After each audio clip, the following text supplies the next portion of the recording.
On behalf of Mumbai First and the Mumbai Storytellers Society, a very warm welcome to you all for joining us from around the world. Thank you so much for sparing your time. For the next 3 hours or so, we're going to be taken on a fabulous, mesmerizing journey by some of the best storytellers in the world.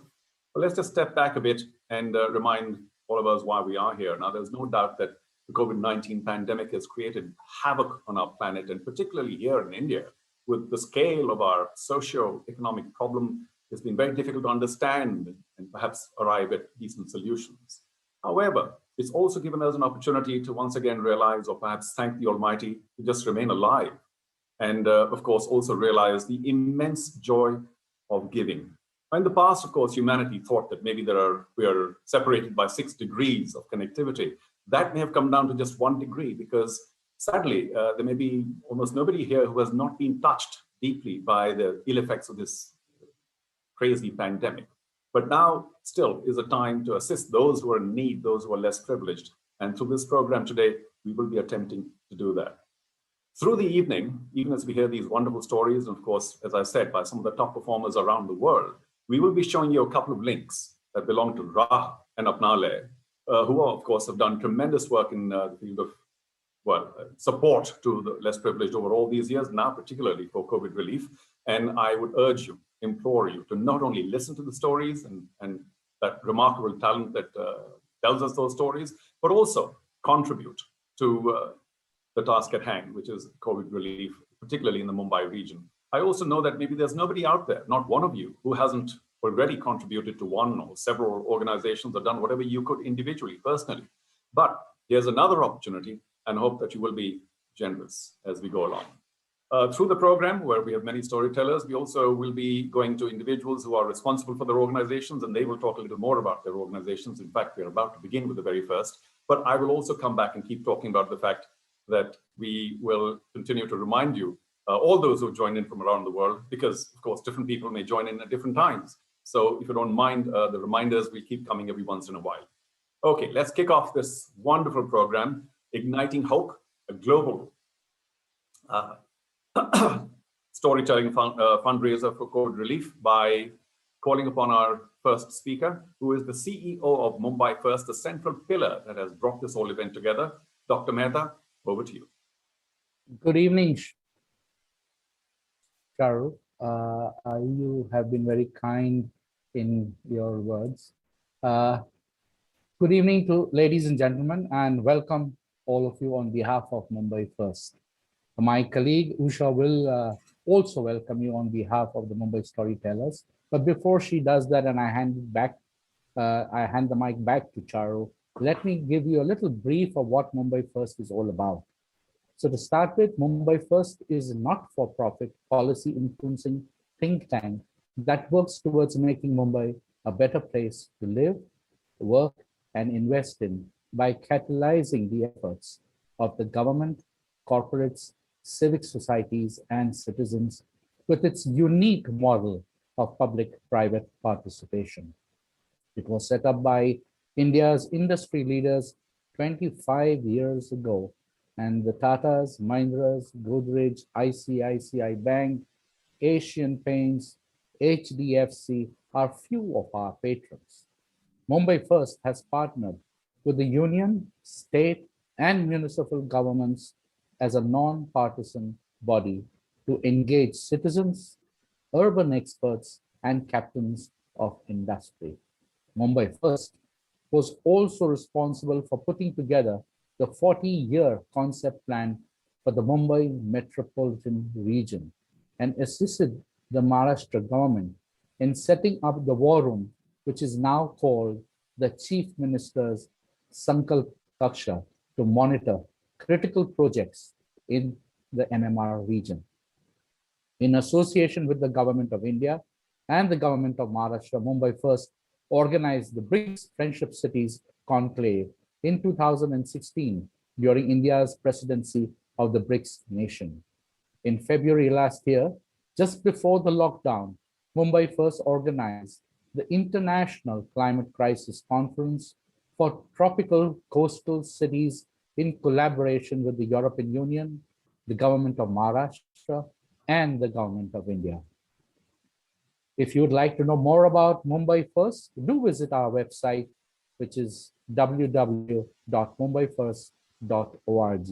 In the meantime, sit back, have a glass in your hand, and enjoy this evening. And also, don't forget, the greatest gift you can do to mankind is giving, and giving till it hurts. So God bless you, be safe, and enjoy the evening. Thank you, Charu. Thank you, Dr. Mehta. I don't know about a glass, but I have a mug in my hand. So we're getting along just fine. Dr. Mehta, if I want to know more about Mumbai First, all I have to do is call my sister-in-law, Radhika Nath, who was the first one to call me. She's also part of Mumbai First. And she said, Charu, would you like to do this? And I was wondering whether I should or not, because normally I only do work in the world of sport. But I said, why not? You know, because one of my, if I may say so myself, many assets is I also listen well. And I said, wow, some of the best storytellers in the world. Of course, I'd like to be a part of this. So here we are. Of course, a big thank you to Aishwarya as well for holding my hand through all of the preparatory sessions before today. But we do know that this is all about internationally renowned, reputed storytellers. And of course, the one who's curated them, brought them together, is the founder of the Mumbai Storytellers Society, been nurturing this ancient art of oral storytelling, the tradition to whom we owe our gratitude, of course, today. So can I please request Ms. Usha Venkatraman to please give an introduction to the Mumbai Storytellers Society, as well as, of course, who are we going to be seeing today and hearing? Thank you, Charu. Namaste, namaskar, good evening, India, and to all my friends and listeners and those who are watching around the world. Welcome to Igniting Hope. Oral storytelling is the oldest and the most intimate form of communication between the teller and the listener. Mumbai Storytellers Society, a registered society founded just 2 years ago in 2019, founded by like minded storytellers, aims to revive and nurture this ancient art form in the local community of Mumbai. This ancient art brings us together and helps us to build cross cultural connections. Through stories, we bridge the gap between us and them. Towards this endeavor, Mumbai Storyteller Society holds monthly meetups that provide the adult Mumbaiker and children a platform to tell, share, and listen to stories. Through storytelling, Mumbai Storytellers Society's intent is to spread early literacy, language, art, promote culture, and value based education. With single minded determination, putting our mind, body, and soul into a single goal, Mumbai Storytellers Society and Mumbai First created and curated Igniting Hope, a global fundraiser meant to help others in the community. The next 3 hours is all about stories. Travel to alternate timelines. You know, sometimes a story can teach much more than entire philosophical treatise. We have a stellar lineup of storytellers today. We begin with Dr. Vayu Naidu from United Kingdom. We have Valentina Trivedi from Lucknow. We have Shireen Saif from Dubai and Mehak Mirza Prabhu from Mumbai, Rishikesh Kannan from Mumbai, Lalit Prabhakar from Mumbai, and I know I'm missing somebody out. We are 8 of us, and I think, yes, Nasiruddin Shah. Nasir Saab is our finale teller. So we have 8 stellar lineup of storytellers. Sit back, enjoy the stories. Well, thank you so much, Mrs. Venkataraman. And I feel terrible for coming in between all these wonderful performers and the stories, but I'll have to do that once in a while just to set the tone. Also, just a quick reminder of other, as I said, deeply committed and generous organizations, particularly, of course, Book a Smile, who will give a matching contribution of a minimum of 5 lakhs each to Ra and Apnale. So that will only happen if the rest of us contribute and make sure that we reach about 5 lakhs. I'm sure that'll be reached easily. So a big thank you to them. Also to Teamworks Art, to Lions Club International and Tantra for all the tech. Charlene is here managing the tech. Just to remind you also that this link, the 2 links, will be active for the next 7 days. So Your act of generosity will not only save many lives, but you will also keep going back, listen to the stories, watch the performances again, and of course, share your thoughts and excitement in the comments section. So a lot to be done as far as you're concerned as well. We are interactive.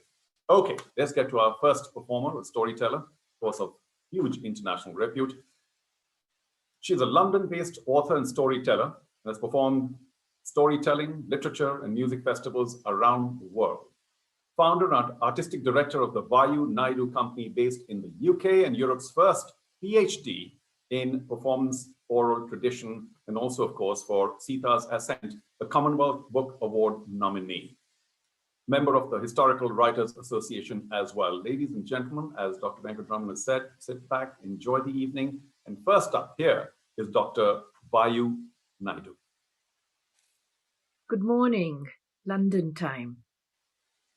And thank you, and indeed welcome to this COVID relief campaign. I wish to thank all the organizers, particularly Usha Venkatraman, for steering the different artists for this. I'm Vayu Naidu, and it's good morning from London. It's a real honor and privilege to be telling stories at this time. I have a couple of stories, and the first one will be familiar to you, but I have framed it, and that's what storytelling really does. It is so contemporary in spite of its oldest traditions. I have framed it so that we look at myths as a living meaning of our being and becoming. The second story is set in Battersea Park, and I just want to say that during the time we had an intensive lockdown throughout Britain, and the figures of deaths, infections were rising like a fire. That park was the lungs for many. Indeed, it was mine. We had no idea about a vaccine coming up, when or where. We were allowed 1 hour, effectively 45 minutes, outside our homes. And that brought home such a significant meaning about nature. There were no aircraft staring through the skies. I'm not suggesting that we shouldn't be traveling, but at that moment, when the sky fell silent, when there was no traffic on the roads, when the silent sighs of death were all along the roads, the incapacity in the hospitals, it really made one reflect how each one of us is responsible. There can be many global summits about the environment as well. But if it isn't up to each and every one of us to bring about a change in the way we live, our consumption, and just being mindful about speech and its kindnesses, then I think we may be saying that this is the end of the Anthropocene. But let's be positive. What little time is left, let's move with breath, with air, and of course, those stories from old, here, and now. Thank you. Hello, and welcome to what has become a festival of stories and their telling. The most important thing is these stories by all of us tellers, and thanks to the organizations that are supporting it and who is putting it together, is to support the survivors of COVID, to help all those who need, at this very critical juncture, air. So I'm standing outside in a park, in Battersea Park in London, and sharing stories with you. So you will hear sounds of morning traffic, of birds, of dogs, of people, possibly even the sun. So let me begin where all my stories begin, with a beginning. It's a story of creation, and I'm telling it at the point of when creation is at the brink of destruction, what we all need to do to save it. Each one of us has a responsibility. You're familiar with the story, but I'm telling it with this frame. In the middle of two icy blue mountains sits a blue form. Each day, the young princess of the Himalayan kingdom, some call her Parvati, walks up after she's around 16 years old. This blue form that she sees each day has become the love of her life. To many, this form is known as Shiva.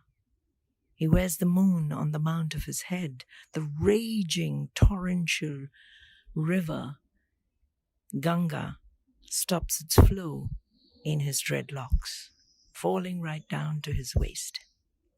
He's sitting there in the stillness, his eyes closed, contemplating the constellations, keeping the dance of all the planets and the particles of dust and the particles of our being, in symphony, in synchronicity.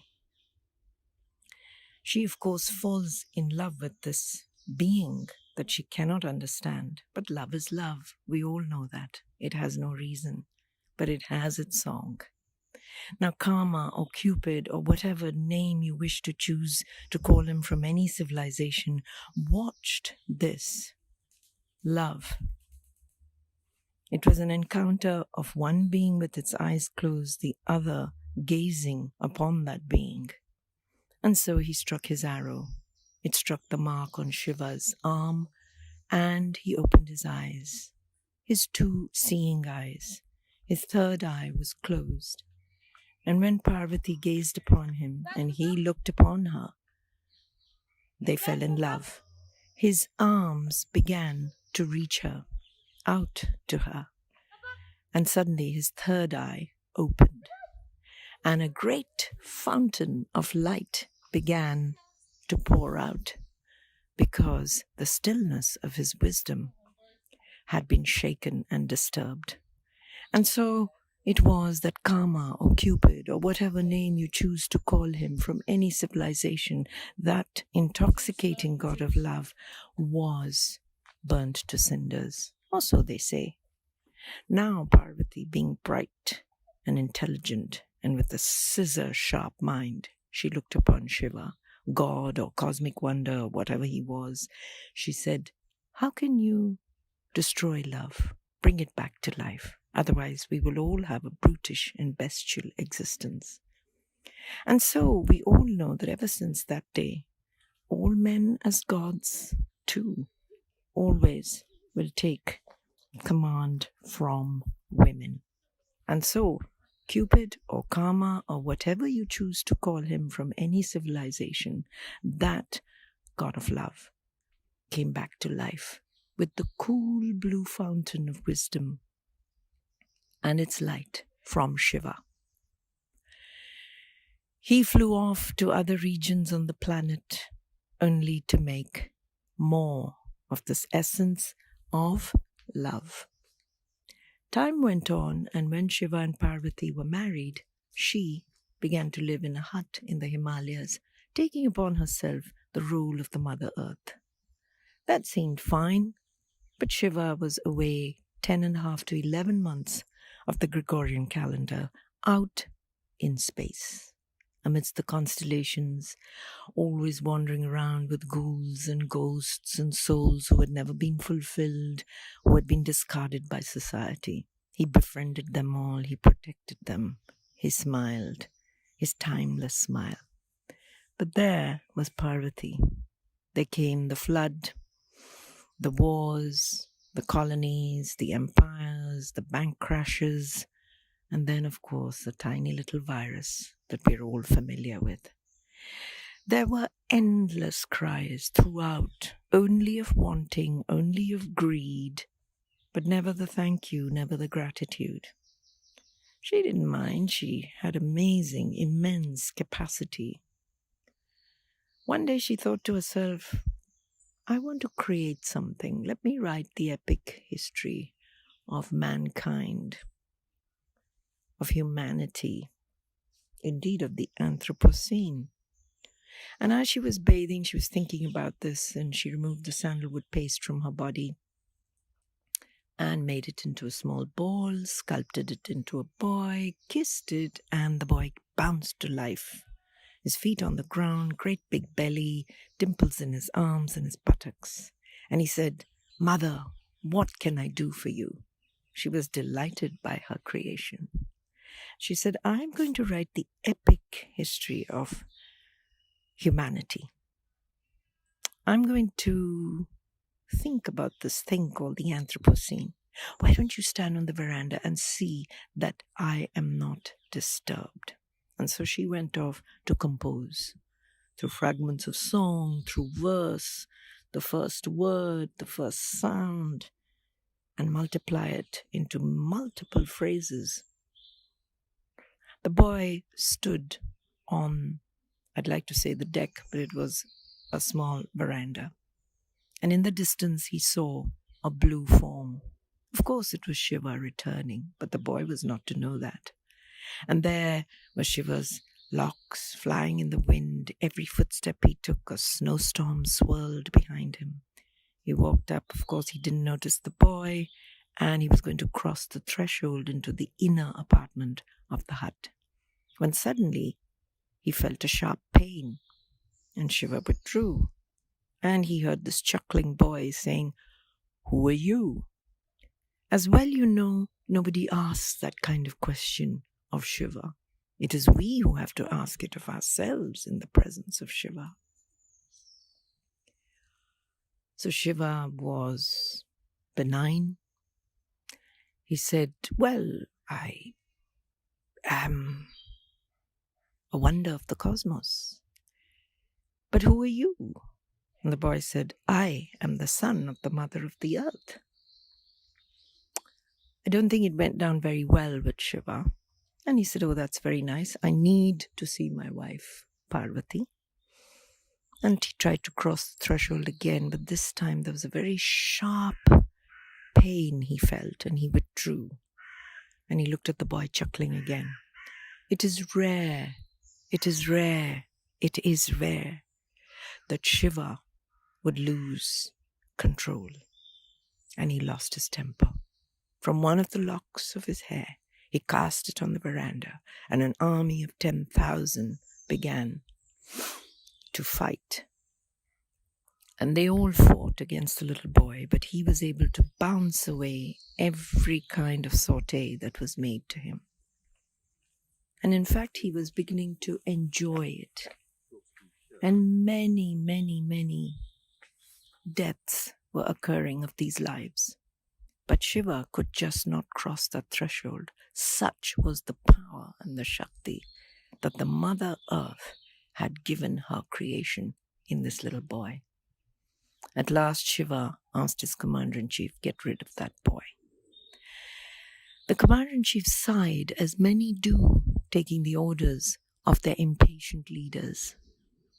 And the boy's head was decapitated. The head rolled away into the ground, but there was an agonizing wail that rent the skies. And Parvati heard this. She came out on the threshold. She's always been known as the benign mother, but now she was transfigured into all her forms of ferocity. She became the virago, as anyone would, to protect their creation. She became Durga, she became Kali. A tiger emerged, she was riding it, her hair was flying in the wind. The sky took on its color of blackness. There were storms, there was rain of blood, there were hyenas laughing at this great construction of humanity. Even Shiva shook and trembled.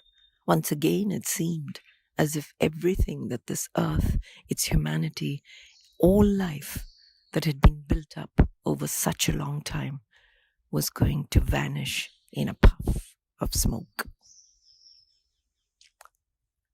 Shiva looked at his commander-in-chief and he said, "Get that boy back to life." Undoubtedly, the commander-in-chief sighed again. So it is with leaders, so impatient, quick to give a command, no exit strategy, but here we are. There was one remaining soldier in that entire army of 10,000. And he was given the order to find the head of any living thing. And as he was smoking his last bidi, he found a sound. It was the tinkling of a bell. As he turned around, he saw a great big white elephant. And so he chopped off its head, holding it by its ears. He brought it back to the commander-in-chief. There was Shiva on his knees, shaking and trembling at these many transformations of Durga and Kali with skull bones rattling around her neck like a garland, constant death and that shadow of life leaving. The commander-in-chief placed the head of the elephant on the boy, and with a subtle mantra, the boy came to life. And through those dark skies, the trumpeting of an elephant, the revival of life, Kali stopped mid-step, and when she turned round, her tongue sticking out, dipped in blood, she looked. After all, creation had mattered. It was worthwhile. And she returned into her form of the benign mother. She stroked the elephant, its trunk, its ears, and she said, "I name you Ganesha, because you give your life for restoring peace. You remove all obstacles. You are the bringer of peace. Let them all laugh at you, but you are the configuration of all life. May memory of the story and its telling be ever with us." There was once a very poor woman, and she had 2 daughters. She would beat them up every day, making sure that they would sweep the front of the hut and keep the interiors clean. These 2 sisters, her daughters, would go to the river each day and bathe. One day, the younger sister found a particular secret of a particular tree which had spoken to her and given her a special mantra. The older sister would pour water on the younger sister's head, utter that secret mantra, and the younger sister would become a flowering tree. It was a tree with many colored flowers. And then, as instructed by the younger sister, the older sister would pluck the flowers very gently, gather them, pour water over her younger sister's head, uttering the secret mantra, and then the tree would become the younger sister. And so they would go and sell these flowers in the palace, which was some distance from their poor hut. They would collect the money, hide it, and make sure that provisions were bought so their mother and they would never grow hungry. But one day, the king, the queen, and the prince of the palace came riding on horses and said to the old woman, "We would like your younger daughter to be married into our family." And when it was discovered that the queen had noticed how beautifully fragrant those many colored flowers were, she realized it was the younger girl who was actually plucking the flowers and bringing it into the kingdom. The prince, on the wedding night, said to his bride, this younger daughter, "I saw you. I followed you to the river, and I saw you becoming a flowering tree. Will you not become a flowering tree for me?" At first she demurred, and then she realized that all her very good fortune had come by now to marry this kind prince. So she must tell him the secret too. But she warned him, be instructed and do the proper things at the right time. When I do become the flowering tree, pluck the tree flowers carefully. Do not injure a leaf, do not strip the bark. And once you have gathered the flowers, remember to pour the water with the sacred mantra over the flowering tree, and then I will return to myself. He did this very carefully with such tenderness.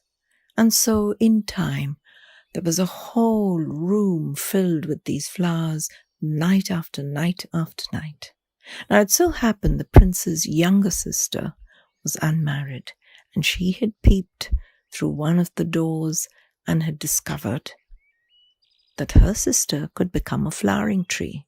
So the next day she invited her friends when the prince was away fighting some war to become famous. She invited her sister-in-law and her unmarried friends out for a picnic. Storm clouds were gathering, and then the sister-in-law said, I saw you becoming a flowering tree. Won't you become a flowering tree for all of us so we too will get fine husbands? The new bride of that palace, the younger sister, the sister-in-law who had married the prince, was extremely shocked, but she realized she was all alone. So once again, she gave the instructions. Pour the water. When I become the flowering tree, pluck the flowers carefully. Don't tear a leaf, don't strip the bark, don't swing on the branches. And when you have seen this and plucked the flowers, remember to pour the water over the tree, utter the mantra, and I will return to myself. The girls were so thrilled when the flowering tree came to life. They began to swing on the branches. They plucked the leaves, the flowers, the twigs. They were shouting and screaming, and the thunder clouds gathered. The rain started lashing, and when the lightning struck, the girls grew so frightened and scattered and ran away. No water, no mantra was poured over that flowering tree. And when the rains had ceased, there was a tree stump with a woman's face, bleeding and crying. It so happened a man with a cart was passing by, and he heard this whimpering.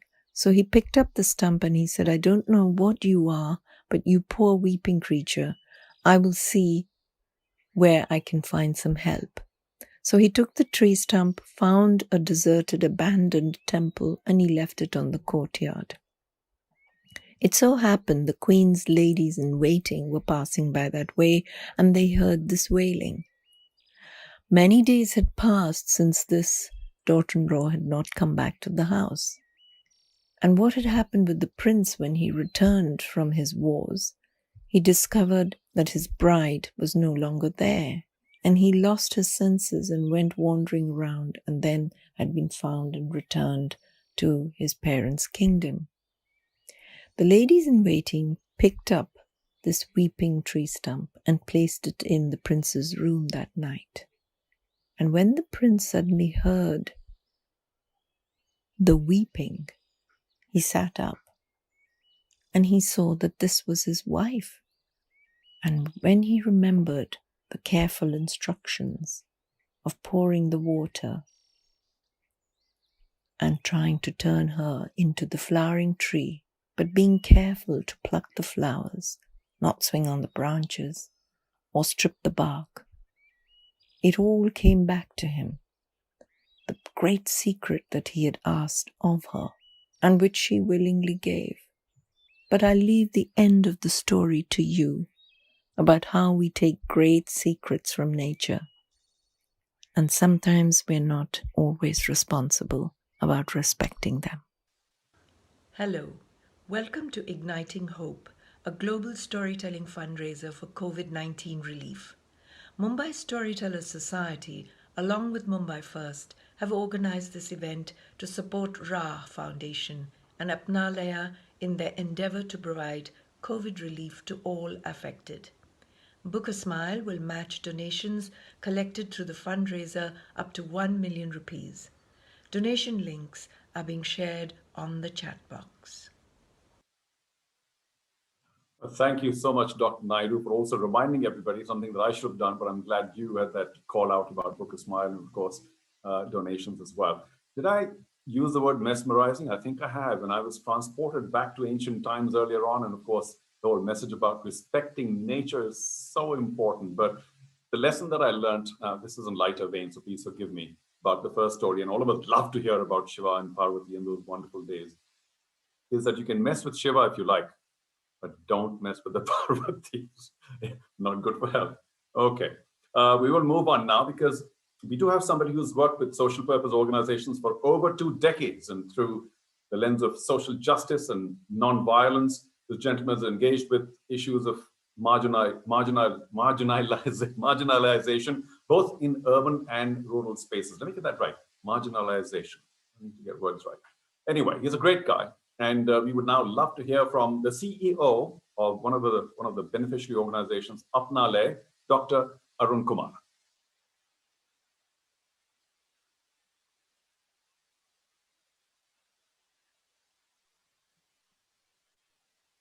Thank you, Charu. Apna Le works with the urban poor, enabling access to basic services, healthcare, education, and livelihoods, empowering them to help themselves, and ensuring provisions of civic entitlements through advocacy with the government. Since 1973, the year of our inception, Apna Le has worked with the people living on the margins of Mumbai, the displaced, migrants, marginalized, and broken people and communities have been the focus of our interventions.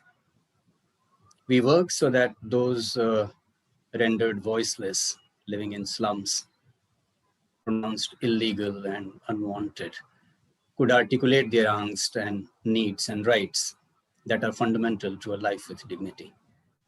Apna Le enables people to participate in sculpting their future. We are here this evening, ladies and gentlemen, because of the havoc the pandemic has wreaked, especially for the poor in the city in the last 14 to 15 months. According to one study, 75 million more people have joined the ranks of the poor last year. 75 million. To get a perspective, out of 235 countries in the world today, 219 countries have population less than 75 million. That's the number of people who have got impoverished in our country in the last 14 months. Mumbai has its fair share. Maharashtra continues to be the state with the highest number of urban poor in India. We urge you to help us help the 25.3% households in the slums that are without ration cards, without any secured access to food. 47% of the workforce that are daily wagers. If they don't get to work in the morning, there's no food for the family in the evening. I urge you to go to the donation link and make your contributions count. Won't you? Thank you. Over to you, Charu. Yeah, those are very depressing figures indeed, Dr. Kumar. And every time we hear these things, of course, on one hand, we are truly grateful to the Almighty for ensuring that some of us are not worried about where am I going to get my next meal from. But for those who do worry about it, it's just, a terrible time. And I do hope that through the donations that come in today, all the contributions today, and for the next 7 days, by the way, ladies and gentlemen, you can hear the stories again and continue to contribute for the next 7 days. That the efforts of Apna Le and Ra will be assisted. And I do feel for social purpose organizations because it is such hard work and it's well beyond the call of normal duty where most of us just keep doing the things we like to, or we carry on with our own lives and our own jobs. But people like you, Dr. Kumar, I salute you because it's very hard work, 10 times harder than just carrying on with our own lives and our own petty problems. So thank you very much indeed, and good luck for all the rest of your ventures. Well, we will have to move along with our storytelling sessions. Remember, this is global, around the world, but we now have a writer, performer, and educator who engages with stories in numerous ways, writing scripts, directing short films, editing, translating, adapting, and telling stories. And most recently on Aao Suno Kahani, a video and audio channel started by her and a friend of hers. And in her 2 podcasts, Fundraiser on My Mind, that's Fundraiser, and Treasures from the Purans. As a Dastango, she has adapted Satyajit Roy's film Gopi Gaine Baga Baine, due apologies to the Bengalis here, I hope I've got it more or less right, into a Dastan for children, complete with songs translated from the original. So ladies and gentlemen, it's now time for Valentina Trivedi and her story. Thank you, Charu. I'm fascinated by the timelessness of folk tales, which continue to be so relevant even after centuries. So I have chosen one such folk tale to tell you today, and I hope you can see its relevance even today. I have embellished it with some detailing, and I will be telling it in Hindi, which is my mother tongue. तो जनाब, कहानी शुरू होती है एक गुरु और चेले से, जो कई महीनों से देश भर में भ्रमण करके अब एक शहर के पास पहुंच रहे थे। कई दिनों से कंदमूल फल खा खा के तंग आ गए थे और सोच रहे थे कि शहर में जाके बढ़िया भिक्षा मिलेगी। पर जब वो उस शहर में पहुंचे तो उन्होंने देखा कि सारे शहर में सन्नाटा था और गली के कुत्तों के अलावा कोई दिखाई नहीं दे रहा था। क्या करते, मन मसोस के रह गए, केले के पेड़ से 2-4 केले तोड़ के खाए और वहीं चबूतरे पे लेट के सो गए। जब शाम ढली और अंधेरा हुआ तो शोर गुल से उनकी आंख जो खुली तो उन्होंने देखा कि आसपास बहुत चहल पहल है, सारी दुकानें खुल गई हैं, बच्चे बस्ता लेके स्कूल जा रहे हैं, लोग काम पे जा रहे हैं। दोनों को बड़ा आश्चर्य हुआ, पर पहले उन्होंने लपक के एक चाय की दुकान से 2 कुल्हड़ चाय ली और फिर एक मिठाई की दुकान पे जाके मिठाई के दाम पूछने लगे। उन्हें इस बात पे बड़ा आश्चर्य हुआ कि चाय और हर मिठाई का दाम सिर्फ 2 पैसे था। उन दिनों 2 पैसे का एक तांबे का सिक्का हुआ करता था। जनाब, कहानी बहुत पुरानी है। उस सिक्के को टका कहते थे। तो अब गुरु चेला तो इसका रहस्य नहीं समझ पाए, पर आप लोग कहानी सुनने आए हैं, इसलिए आपको सस्पेंस में रखना सही नहीं होगा। तो बात ये है जनाब कि सदियों से राजा लोग कुछ नया करने के रोग से पीड़ित रहे हैं। जो नया राजा आता है कुछ नया करना चाहता है, देश को प्रदेश को बदल देना चाहता है। तो ऐसे ही इस जगह के राजा साहब को एक चांदनी रात में ये शाही ख्याल आया कि क्यों ना रात में जगा जाए और दिन में सोया जाए। बस साहब, तब से वहां दिन रात होने लगा और रात दिन बन गए। इन राजा साहब के बारे में मैं एक जरा सी बात आपको और बता दूं कि बचपन में उन्हें 5 का पहाड़ा याद करने में भी बड़ी दिक्कत होती थी। तो इसीलिए उन्होंने हर चीज का दाम 1 टका रखा कि सबको हिसाब करने में आसानी हो। खैर, गुरु चेले ने डट के माल टाल खाया और एक चबूतरे पे लेट गए। चांदनी रात थी और पास ही रात की रानी की एक बेल भीनी भीनी खुशबू फैला रही थी। चेला सोचने लगा कि अगली रात कौन सी मिठाई खाएगा। बालूशाही? ना, वो तो आज ही 5 खा ली थी। बेसन के लड्डू? धत, वो भी कोई मिठाई है? अरे, जब हर चीज का दाम 1 टका है तो क्यों ना देसी घी में बना बादाम का हलवा खाया जाए। हाँ, ये ठीक रहेगा। और उसके बाद 4-5 सकोरे रबड़ी और 5-6 मेवा के लड्डू, और हमें फौरन यहाँ से चल देना चाहिए, गुरु ने अचानक न कहा। चेले के मन में फूट रही मेवा के लड्डुओं की पूरी थाली झंझना के नीचे गिर गई। ये आप क्या कह रहे हैं गुरुजी? बोला, मैं ठीक कह रहा हूँ, ये मूर्खों का देश है, यहाँ रहना खतरे से खाली नहीं। खतरा? चेले ने ऐसे कहा मानो खतरा भी किसी मिठाई का नाम हो। मूर्खों से क्या खतरा हो सकता है गुरुजी? अरे, मूर्खों का कोई भरोसा नहीं कि कब क्या कर बैठे। यहाँ रहे तो लेने के देने पड़ जाएंगे। चेले ने सोचा कि गुरु को रूखा सूखा खाने की आदत है, और वो भी दिन में। आज आधी रात को तरमाल खा के उनका दिमाग ठीक से काम नहीं कर रहा है। अरे, सुबह तक खाना पच जाएगा और अकल ठिकाने आ जाएगी। ये सोच के उसने कहा, गुरुजी अभी कहाँ जाएंगे रात में? रात में यही आराम करते हैं, सुबह निकल चलेंगे। गुरु मान गए, मगर सुबह होते ही उन्होंने फिर जाने की रट लगाई। चेले ने कहा, गुरुजी अभी तो हमारे अच्छे खाने पीने के दिन आए और आप जाने की बात कर रहे हैं। गुरु बोले, देखो अच्छे दिनों के लालच में बेवकूफी मत करो। यहां रहे तो पता नहीं कब किस मुसीबत का सामना करना पड़े। चेला था चटोरा, उसने कहा गुरुजी आपको जाना है तो आप जाइए, मैं तो नहीं जा रहा। गुरु ने कहा अच्छा मैं जाता हूं, और अगर तुम कभी किसी मुसीबत में पड़ो तो मुझे सच्चे मन से याद करना, मैं तुम्हारी मदद करने जरूर आऊंगा। गुरु तो चले गए और चेला फिर मीठी मीठी चाशनी के सपनों में डूब गया।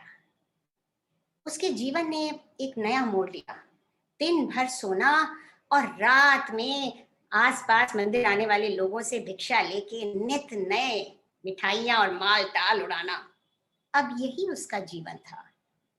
धीरे धीरे वो एक मुष्टंडे सांड की तरह हो गया, चेहरा फूल के फुटबॉल की तरह हो गया, पेट एक लटके हुए मटके की तरह हो गया, और गर्दन तो मानो गायब ही हो गई। बड़ी बेफिक्री में दिन कट रहे थे। अब उधर एक दिन उसी शहर में एक सेठ के घर में एक चोर घुसा। चोर ने सेठ की दीवार में एक बड़ा सा छेद किया और उसमें अंदर जाके सब गहने जेवर बटोर के जब वो बाहर निकल रहा था तो वो दीवार ढह गई और वो चोर उसके नीचे दब के मर गया। अब चोर के भाई ने जब ये सुना तो वो रोता कलपता राजा के दरबार में पहुंचा और बोला महाराज माय बाप, मेरा बेचारा भाई इस सेठ के घर की दीवार गिरने से मर गया। उसे क्या पता था कि दीवार कमजोर बनी है, इसकी सजा सेठ को मिलनी चाहिए महाराज। महाराज ने कहा घबराओ मत, हम न्याय करेंगे। अब ये जो जुमला है ना साहब, इसे सुन के गुनहगार और बेगुनाह दोनों के पसीने छूट जाते हैं, क्योंकि न्याय और अन्याय के बीच की जो रेखा थी वो तो अब गायब हो गई है। तो अब ये तय करना मुश्किल है कि न्याय का ऊंट किस करवट बैठेगा। राजा ने सेठ की गिरफ्तारी का फरमान निकाला। सेठ फरमान सुन के दौड़ा दौड़ा आया महल में और बोला महाराज मेरा कसूर क्या है। राजा ने कहा कल तुम्हारे घर कोई चोर घुसा था। जी हाँ महाराज। और वो जब चोरी करके जा रहा था तो तुम्हारे घर की दीवार उस पर गिर पड़ी और वो मर गया। जी हाँ महाराज ऐसे ही हुआ। राजा बोले मुजरिम ने गुनाह कबूल कर लिया है, एक निर्दोष चोर की हत्या के जुर्म में इसे फांसी दी जाती है। सब दरबारियों ने कहा वाह वाह वाह वाह महाराज, आपने बिल्कुल सही फैसला सुनाया। और जब कई लोग एक ही बात कहने लगते हैं तो वो सच लगने ही लगती है। सेठ ने दिमाग दौड़ाया और कहा महाराज दीवार जरूर मेरे घर की थी पर बनाई तो मिस्त्री ने थी, दोष उसी का है। राजा ने कहा मिस्त्री को बुलाया जाए। मिस्त्री ने कई साल पहले दीवार बनाई थी, अब तक बुढ़ापे से उसकी कमर दोहरी हो गई थी। वो आया और राजा को प्रणाम करके खड़ा हो गया। राजा ने कहा ए मिस्त्री, क्या तुमने कई साल पहले इस सेठ के घर की दीवार बनाई थी। मिस्त्री ने कहा जी हुजूर। तो ये कैसी दीवार तुमने बनाई कि जो इतनी कमजोर थी कि गिर गई और एक निर्दोष चोर मारा गया। एक निर्दोष इंसान की हत्या के जुर्म में तुम्हें सजाए मौत दी जाती है। वाह वाह वाह वाह, महाराज ने बिल्कुल सही फैसला सुनाया। सभी दरबारी कह उठे। और जनाब जब कई लोग एक ही बात बोलते हैं तो वो सच लगने ही लगती है। मिस्त्री ने कहा महाराज रुकिए, गलती मेरी नहीं है। असल में क्या है कि जब मैं वो दीवार बना रहा था उस दिन एक औरत वहां सड़क पे ऊपर से नीचे, नीचे से ऊपर अपनी पायल पहने चक्कर लगा रही थी और उसकी पायल की छम छम छमा छम से मेरा ध्यान बट गया और दीवार कमजोर बनी। गलती मेरी नहीं है हुजूर, गलती उस औरत की है। राजा ने कहा ठीक कहता है, उस औरत को बुलाया जाए। औरत दरबार में आई और हाथ जोड़ के खड़ी हो गई। राजा ने कहा क्या तुम्हें याद है कई साल पहले का वो दिन कि जब तुम एक सड़क पे ऊपर नीचे चक्कर लगा रही थी और ये मिस्त्री एक सेठ के घर की दीवार बना रहा था। जी हाँ महाराज मुझे याद है, औरत ने कहा। तो तुम्हारी पायल की छनकार से उस मिस्त्री का ध्यान बट गया और वो एक मजबूत दीवार नहीं बना पाया और इस कारण वो दीवार एक निर्दोष चोर पे गिर पड़ी। एक इंसान की मौत के जुर्म में तुम्हें सजा मिलेगी, बराबर मिलेगी। औरत ने कहा ठहरिए महाराज, मैं मानती हूँ कि उस दिन मुझे कई चक्कर लगाने पड़े, लेकिन मैं यूं ही नहीं गर्मी के उस दिन सड़क पे ऊपर नीचे टहल रही थी। बात यह है कि मैंने कुछ सोना दिया था एक सुनार को हार बनाने के लिए और उसने उस दिन हार देने का वादा किया था, मगर फिर वो दिन भर मुझे टरकाता रहा कि हार अब बना और तब बना। गलती उसी सुनार की है साहब। राजा ने कहा सुनार को बुलाया जाए। अब सुनार को जब दरबार में बुलाया और उसने सारी कहानी सुनी, उसने कहा महाराज मैं मानता हूँ कि गलती मेरी है, मैंने इसका हार बनाने में देर की, पर वो क्या है कि अगले दिन एक सेठ के घर शादी थी और मुझे उसका भी बहुत सारा गहना बनाना था, इसीलिए मैं इसका हार समय पर नहीं दे पाया। राजा बोले कौन है वो बदमाश सेठ कि जिसके लिए गहने बनाने में तुम इस औरत का हार वक्त से नहीं दे पाए, जिसके कारण इस बेचारी को तुम्हारे दुकान के चक्कर लगाने पड़े, जिसके कारण मिस्त्री का ध्यान बढ़ गया, जिसके कारण वो दीवार नहीं मजबूत बना पाया और वो एक निर्दोष चोर के ऊपर गिर पड़ी। ये सेठ ही है असली कातिल। सबने कहा वाह वाह वाह वाह, महाराज ने बिल्कुल सही कहा, ये सेठ ही है असली कातिल। और जब उस सेठ का नाम सुनार ने बताया तो पता चला कि ये तो वही सेठ है जिसके घर की दीवार गिरी थी। राजा ने कहा अब न्याय का चक्र घूम के असली मुजरिम पर आ पहुंचा है। सेठ को दोबारा बुलाया गया। सेठ दौड़ता भागता आया और उसने जब पूरी बात सुनी तो कहा महाराज वो दीवार तो मेरे पिताजी के जमाने में बनी थी, गहने भी उन्होंने ही बनाए थे और वो तो भगवान को प्यारे हो चुके हैं, तो इसमें मेरा क्या कसूर है महाराज। राजा ने कहा ये तो तुम ठीक कहते हो कि तुम्हारे मरहूम पिता ही असली कातिल हैं, मगर वो तो अब इस दुनिया में है नहीं और किसी न किसी को तो सजा भुगतनी ही पड़ेगी। तो जैसे तुमने उनकी सारी दौलत विरासत में पाई, वैसे उनके सारे गुनाह भी तुम्हारे हुए। अब तुम्हें फांसी पे चढ़ना होगा। सेठ के घर में रोना पीटना मच गया और सेठ के बच्चे मन ही मन उसकी दौलत आपस में बांटने लगे। उधर मंत्री ने सेठ की फांसी का हुक्म दिया और एक नए जल्लाद को जो उन्हीं दिनों तैनात हुआ था कहा कि फंदा तैयार करे। अब साहब नई नौकरी के जोश में उसने रस्सी कुछ ज्यादा ही लंबी ले ली और फंदा बन गया कुछ बड़ा। अब मंत्री जी जब फंदा देखने पहुंचे तो उन्होंने देखा और उन्होंने सोचा कि फंदा तो बड़ा है, सेठ की गर्दन है पतली, तो कहीं ऐसा ना हो कि फांसी ठीक से ना लग पाए। उन्होंने ये बात जाके राजा साहब को बताई। राजा साहब भी सोचने लगे और उनको एक और शाही ख्याल आया।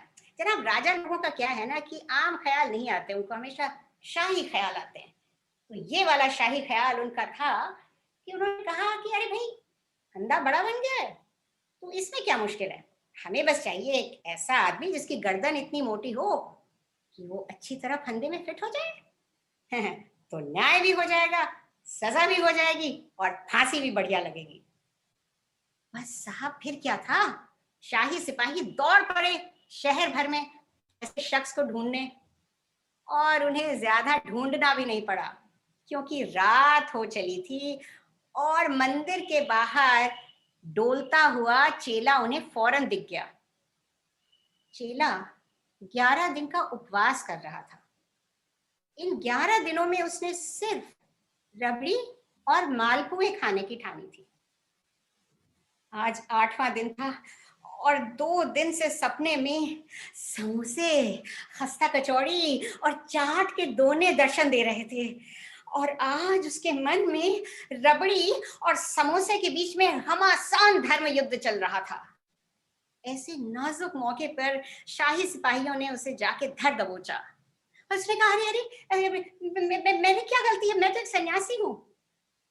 यहाँ एक बात आपको बता दूं हुजूर कि उस उल्टे पुल्टे प्रदेश में एक बात बहुत न्याय संगत थी कि मुगले आजम के ओरिजिनल प्रिंट की जैसे ही वहां हर चीज black and white and shades of grey में थी। तो चेले के भगवा कपड़ों का सिपाहियों पे बिल्कुल भी ऐसा नहीं हुआ और उसे ले चले महल की ओर। अब चेले की अंतरात्मा कांप उठी और उसने पूरे मन से अपने गुरु को याद किया और पलक झपकते ही उसके गुरु उसके बगल में खड़े थे क्योंकि वो एक सच्चे संत महात्मा थे।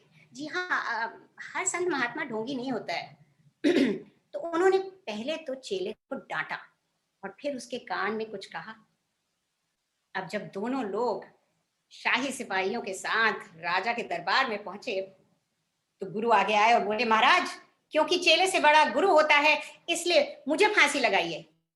चेले ने कहा, नहीं नहीं महाराज, सिपाही मुझे पकड़ कर लाए हैं, फांसी का असली हकदार मैं हूं। गुरु ने कहा, चुप रहो। और यूं गुरु और चेला फांसी पर चढ़ने के लिए झगड़ने लगे। राजा ने सोचा कि इसमें जरूर कोई गूढ़ बात है। अब जनाब, मूढ़ लोग जब गूढ़ बात समझने की कोशिश करते हैं ना, तो कुछ का कुछ हो जाता है। उन्होंने गुरु से पूछा कि भाई, आप क्यों चढ़ना चाहते हैं फांसी पर? आपके चेले को तो हमने इसलिए पकड़ा है क्योंकि हमें एक मोटे गर्दन वाले आदमी की जरूरत थी। गुरु ने कहा, महाराज पूछिए मत, बस फांसी दीजिए मुझे। राजा ने कहा, नहीं नहीं, पहले आपको बताना होगा। गुरु ने कहा, तो आप वादा करते हैं कि जब मैं आपको बता दूंगा पूरी बात तो आप पहले मुझे फांसी पर चढ़ाएंगे? राजा ने कहा, हाँ हाँ, हम बिल्कुल वादा करते हैं। वो क्या है ना जनाब कि वादे निभाने की बंदिश तो हम और आप जैसे आम इंसानों पे होती है। राजा लोग जब वादा करते हैं तो उनपे ये बंदिश कतई नहीं होती है। तो गुरु ने कहा, महाराज, हम तो कितने सालों से देश भर में घूम रहे हैं, पर ऐसा प्रदेश और आपके जैसा राजा हमने पहले कहीं नहीं देखा। और ये जो तख्ता है फांसी का, ये देख रहे हैं, ये ऐसे शुभ स्थान पर है, और ये फंदा ऐसे शुभ मुहूर्त में तैयार हुआ है महाराज कि जो भी पहला इंसान इस पे फांसी चढ़ेगा वो अगले जन्म में प्रदेश का ही नहीं, पूरे देश का राजा बनेगा। और जो दूसरा इंसान फांसी चढ़ेगा वो पूरे देश का मंत्री बनेगा। अब क्या है कि इस जन्म में हम लोग रूखा सूखा खाकर तंग आ गए हैं, तो सोचते हैं कि अगले जन्म में देश के राजा और देश के मंत्री बन जाएं तो जीवन बढ़िया कटे। अब राजा साहब के लिए इस बात को समझने में थोड़ा वक्त लगता। मैंने कहा था ना, वो 5वीं से आगे का पहाड़ा। तो खैर, उन्होंने फांसी स्थगित करी और जल्लाद को घर भेज दिया। फिर उन्होंने सारी बात बताई अपने मंत्री को जाके, और कहने लगे कि देखो, साधु संत झूठ तो नहीं बोलते, तो ये बात तो है 16 आने सच। मगर अगर ऐसा ही है तो क्यों ना हम और तुम फांसी पर चढ़ जाएं और अगले जन्म में इस देश के राजा और मंत्री बने। मंत्री को भी बात अच्छी लगी।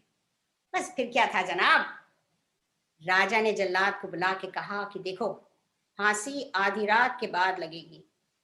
जो पहला शख्स तुम्हारे पास पहुंचे उसे पहले फांसी देना, जो बाद में आए उसे दूसरी फांसी देना। याद रहे, कुछ गड़बड़ नहीं होनी चाहिए। रात को राजा और मंत्री कारावास में गए, गुरु और चेले को रिहा किया और गेरुए वस्त्र पहन के और मुंह पे कपड़ा लपेट के फांसी के तख्ते तक पहुंचे, जहां उस नए जल्लाद ने अपना काम बखूबी किया। पर फांसी के बाद जब लाशों की शक्लें देखी गईं तो महल के बाशिंदे सकते में आ गए और वो जल्लाद तो वहीं बैठ के रोने लगा।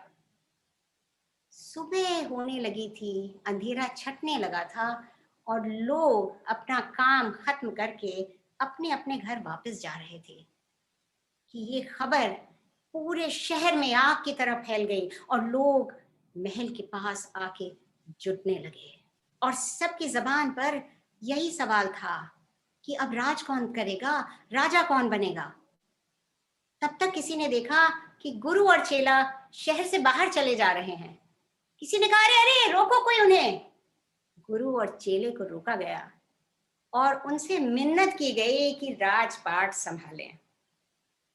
पहले की तरह चेला तो फौरन मान गया, मगर गुरु को मनाने में कुछ वक्त लगा और फिर वो इस शर्त पे माने कि ये उल्टे पुल्टे कानून बदले जाएं। तो जनाब, रात फिर से रात होने लगी और दिन फिर से दिन होने लगा और टके के भाव अब वहां कुछ नहीं मिलता था। तो राजा प्रजा गुनाह सजा की इस कहानी में आपको क्या लगता है असली गुनहगार कौन है? मुझे तो लगता है कि असली गुनहगार न सेठ है, न मिस्त्री, न वो औरत, न सुनार, न वो जल्लाद, न राजा, न मंत्री। ये सब तो कठपुतलियां हैं जनाब, जिन्हें वो असली गुनहगार अपनी उंगलियों पर नचा रहा था। जी हाँ, असली गुनहगार है बेवकूफी, कि जिसके कारण हम रात को दिन और दिन को रात मानने को भी तैयार हो जाते हैं। आप और हम इस बेवकूफी से बचे रहें, यही प्रार्थना करती हूँ और आपसे विदा लेती हूँ। धन्यवाद वैलेंटीना। मैं भी काफी मूर्ख हूँ, क्योंकि क्या करें कि जो बाहर पश्चिम देशों में जो खेल होते हैं वो यहाँ लेट नाइट आते हैं, तो मुझे लेट नाइट देखने की आदत पड़ गई है। अब 2-4 पढ़ रहे मुझे जोर जोर से, इसलिए मैं वहां से निकल रहा हूँ और जल्दी सोने की कोशिश कर रहा हूँ। और बीच में आपने इतनी मिठाइयों के नाम ले लिए, मुंह में पानी आ गया, लार टपक गई, बोलना मुश्किल हो गया। तो अब कैसे करें, क्या करें? एक तरह से अच्छा ही है कि कम से कम और मैं टाइम तो नहीं लूंगा, वक्त किसी का जाया नहीं करूंगा। Let's move on to the next story. Thank you so much Valentina, very very kind of you and wonderful lessons in there. मैं भी कहने वाला था, आपने कहा कौन होगा गुनहगार, मैंने कहा मंद बुद्धि, तो आपने भी कहा सिमिलर थिंग। ऐसे चलो कम से कम 9 on 10 तो मिल गएगा, 10 on 10 नहीं। But let's move on, ladies and gentlemen. Thank you so much for joining us from around the world. Some new people may have joined us now, or people who hadn't joined us earlier. Thank you so much for sparing the time to remind you, of course, we are collecting funds for COVID relief through this wonderful journey here today through our storytellers. And of course, Book a Smile will match donations up to 1 million rupees. So thank you so much, Book a Smile. And Ra and Apnale will no doubt do a fabulous job. So let's now move on to our next storyteller, another, of course, esteemed performer. Dubai-based and Indian-born, she practices dance, theater, storytelling, voice acting, visual arts, very versatile, of course. Trained at Kathale's International Academy of Storytelling, based in Bangalore, India, where I now reside very happily. By the way, Bangalore today, I read in the newspapers, is India's most livable city. I agree, of course, without doubt, but others may not. She was trained by Ashoka fellow Geeta Ramanujam and mentored by Paula Balbi and award-winning Welsh storyteller Michael Harvey. She is known for a physical storytelling style that integrates elements of music, dance, and theater.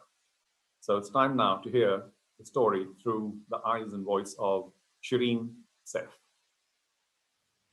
Hello, everyone. Delighted to see you all here today.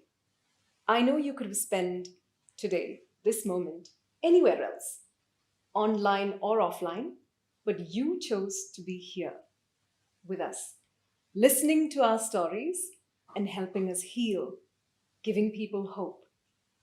Thank you for doing this. I'm Shireen and I'm connecting with you from Dubai. And I have 2 little stories to share with you. 2 stories from 2 ancient cultures, Greek and Indian. Which one should I start with first?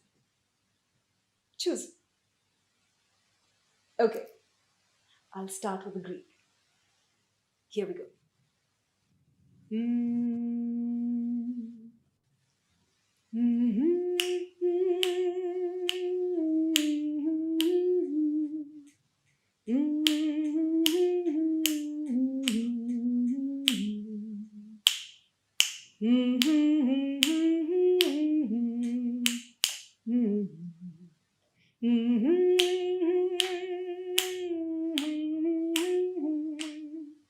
La ra ra ra ra ra ra ra ra ra ra ra ra ra.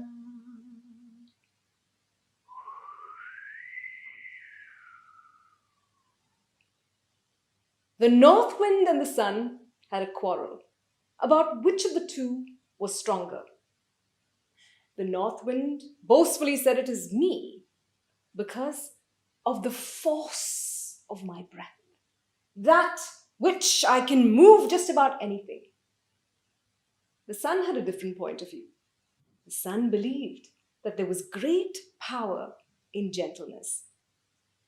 So this debate went on for a long time until the sun spotted something far below, down on earth. the sun saw a solitary traveler walking along a winding path. Suddenly, the sun lit up with an idea and said, I think I know how we can resolve this. Let's have a contest. You see the traveler down there?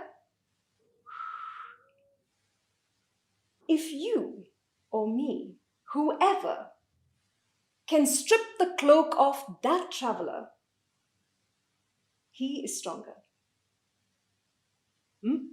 Sounded like a fair plan?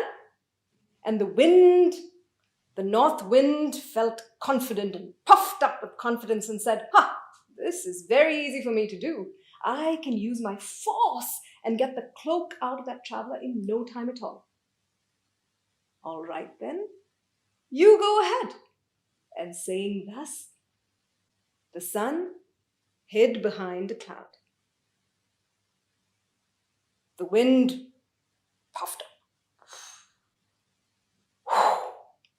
and sent a gust of cold breath to the traveler. The traveler looked up. Strange. It was a sunny day, but suddenly it's gone very dark. And cold. He felt the cloak fly and he held it close to him.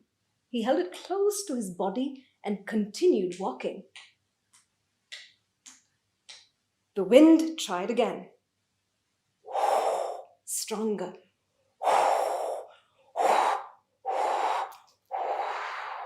And the cloak, the traveler held on shivering, but he held the cloak tighter and tighter close to him.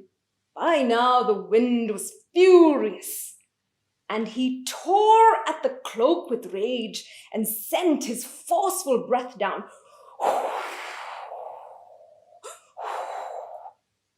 And by this time, the trees started to sway, the dust started to rise, and the leaves swirled around the traveler, and the traveler kept walking, holding tighter and tighter to his cloak.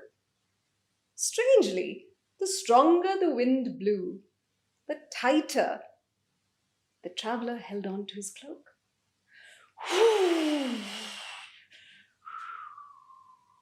In the end, the wind got tired and said, I give up. And at that moment, the sun peeked out from behind the cloud and smiled. And at first, sent a very gentle beam down to the earth. And warmed up the atmosphere. The frosty air was dissipated. And the traveler looked up. The sun is out again. And felt really good in the warmth of the sun. And started to trudge along the path happily. Then the sun started to beam a little brighter, a little stronger. By now it was starting to get hot. So the traveler removed his cloak and put it on his shoulder and continued walking. The sun got stronger, blazing. It was getting really hot. The traveler started to sweat and wiped the sweat off his brow. And by now he was exhausted. And he took off his cloak and sat down by the welcome shade of a tree. Blew the wind, the cloak clung. Shone the sun, the cloak flung. The wind was flabbergasted. How did you do that? The sun said, it was easy. I lit up the day, and through gentleness, I got my way. And that is the end of this little story. This is one of my favorites. It's an Aesop fable. And I think this is important because we live in a time where we use force for everything. And we need to remind ourselves that there is great power in gentleness. Now, off we go to another place, another land, to our own land, to India. I'm going to take you back to Puranic times. Are you ready for this one? Good. And this is how it goes. Once upon a time, there was a sage. A very devout and wise sage. The sage's name was Mrikandu. He was a great devotee of Shiva. He and his wife were happy and content, but they had one very deep, deep sorrow. They were childless. That is very sorrowful, isn't it? So the couple decided to worship Shiva, because Shiva would have the answer to this. Shiva would have the answer to all the problems, and Shiva was easy to please. So they sat down in meditation and performed severe austerities as well. And one day, Shiva appeared. Shiva appeared, willing to offer them a boon, but it was not going to be so easy. He said, Mrikandu, I offer you a boon, however. What you desire I know as a child, but I'm going to give you two options to choose from. You can either have a son who will live forever for 100 years. For 100 years. But he will be a fool. Or I can give you an exceptional child, but he will only live up to 16 years of age. What would you like? Mrikandu looked at his wife, Maradvati, and without speaking a word, they knew what they were going to ask. And Mrikandu said, Shiva, give us a son who will be exceptional, no matter how short his life is going to be. And they received the boon. And in due course, Maradvati gave birth to a son, a beautiful baby boy.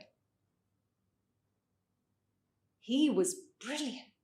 Even from a very small age, he was interested in the scriptures and he was interested in nature and everything. He was a curious child.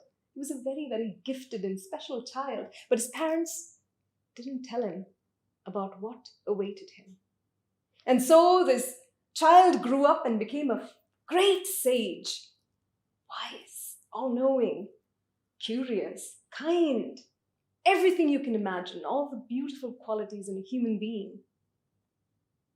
And then it was the eve of his 16th birthday. His parents came together and they burst into tears and they told him, my son, tomorrow you'll die.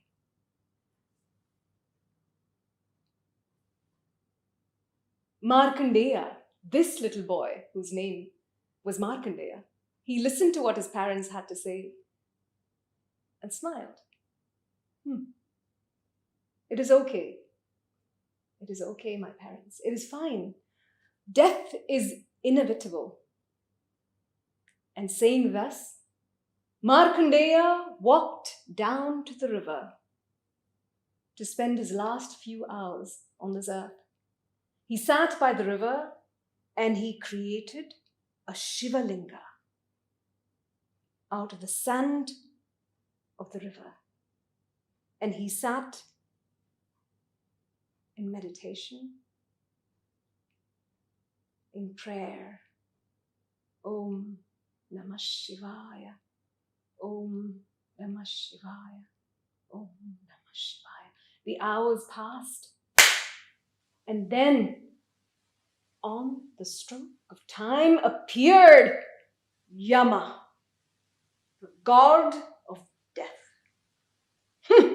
That's enough, child. It is time to go. Om Namah Shivaya. Yamaji, please allow me to finish my prayers. Om Namah Shivaya. No! Death waits for no one. And saying thus, he took his noose and he swung it around Markandeya and the Shivalinga. And suddenly the Shivalinga burst open with a thunderous roar, and there emerged the fiery, magnificent form of Shiva himself.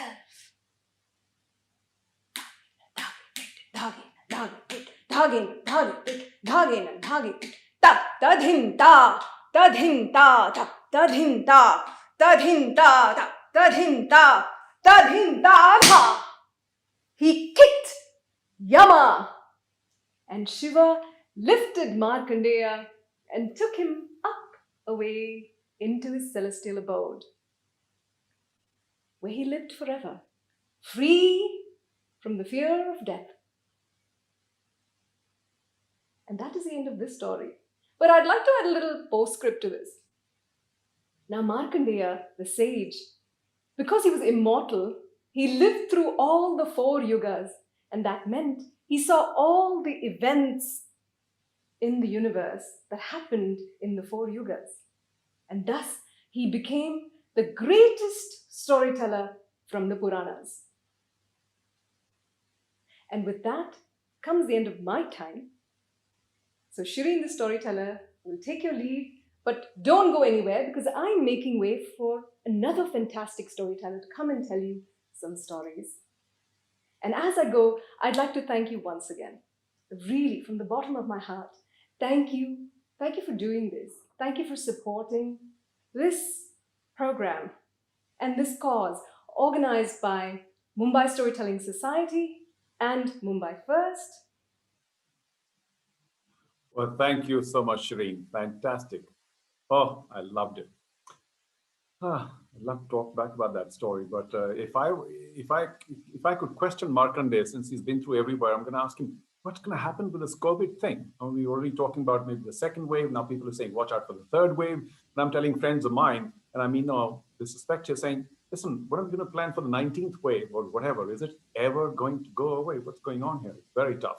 But so much tougher for those who are underprivileged and those who are wondering where do they get their next meal from. And that's where all of you, once again, thank you for tuning in, can donate generously to ensure that Ra and Apnale can continue their COVID relief efforts, which are so sorely needed, not just in Greater Mumbai where they operate, but of course, around the country, this very difficult country to manage. However, we've talked about Ra earlier. Let's get to the other organization that's doing very good. We talked about Apnale earlier, beg your pardon. Let's talk about the other organization. And we're soon going to hear a little more about it from somebody who's a PhD in management, a professor, author, entrepreneur, before she decided to spend the rest of her life in the development sector. She also completed a master's in CSR from AIT Bangkok. And she's also an alumni of the University of Pennsylvania, where she completed a program in social impact strategy. She was also an advisor to a few companies on their CSR, IIFL Foundation, notably among them. And as the managing trustee of Ra Foundation, she has the overall responsibility. Looks after stakeholder engagement, fund flow management, scaling up, capacity building of staff, etc. So let's hear from the managing trustee of Ra, Dr. Sarika Kulkarni. Thank you so much for inviting me and for all the nice words, Charu. Ra Foundation works with some of the most underprivileged people in the world, the indigenous tribal communities. They have always been in the news for all wrong reasons, from extreme poverty to malnourishment, from infant mortality to maternal mortality to climate change associated disasters. And the story continues with them again coming in the news for the devastation COVID has caused in their villages and their lives. Low testing, low recovery rate, high death rate. Our communities are very scared. They are either refusing to come out of their homes or are running away and hiding in the jungles. Our people have not only become much poorer, but worse still, have lost hope. 2 COVID years have destroyed their ability to dream about a better future. We have a tall order in front of us. Immediate response is needed, but we also need to work on a longer-term strategy that involves rehabilitation and rebuilding their lives. Most importantly, reigniting hope. Our approach covers all of these aspects. We distributed 25 oxygen concentrators, which have already saved hundreds of lives. Over 1,000 masks and oximeters have protected several lives. Our youth volunteers are going from house to house with oximeters for early detection and diagnosis. We are providing these communities nutrition-filled kits, ration kits for immediate relief. We are reducing vaccine hesitancy and ensuring that they get vaccinated. We have also established a Green Livelihoods initiative, which involves earning a decent income from monsoon vegetables to kickstart the process of recovery. Our efforts are aimed at helping our communities become more resilient and only get better and stronger from here. But we need your support. Many thanks for organizing this event with such super people from around the world. I'm sure with your support, we can amplify the stories of our communities and reignite hope. Thank you once again. I look forward to a generous donation from all of you. Thank you so much. Thank you, Dr. Kulkarni, for your fabulous work and for once again making us aware of just all the despair that is around us if you only care to notice. And I'm sure that donations will pour in today and for the next 7 days as well. And people who run companies can certainly utilize their CSR, as you obviously done with IIFL, Dr. Kulkarni. And just so much more needs to be done. But I will just very quickly mention that some funds have already been collected. I am not going to give you the figure just yet, but they are coming in gradually. But importantly, they are coming. So thank you all those who have sent them in, and of course, in advance to those who are thinking of and about to press a link or do all the other complicated things that sends money to our collection effort today. All right, let's move on to our next storyteller. Of course, international renown, one of the finest performers in this tradition.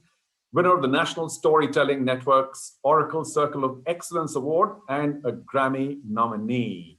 She's an award-winning international storyteller who has told her tales in over 20 countries across 6 continents and virtually every state in the United States. She uses a unique blend of songs, of sign language, humor, and audience participation, which sadly we won't have today, format being what it is, to share historical and personal stories as well as folk tales that highlight the struggles and triumphs of the African American people particularly. So here we are, a fabulous internationally renowned storyteller and performer. It's now time for Diane Furlat.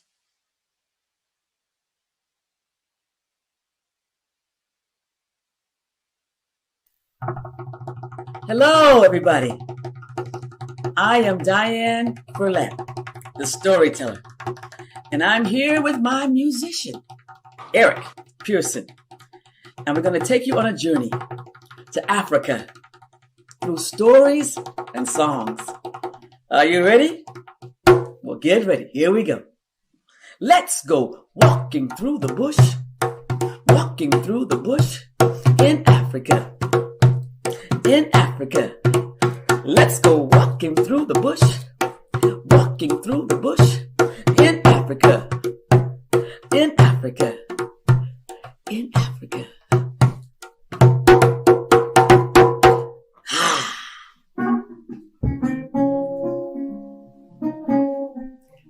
This story comes from Africa.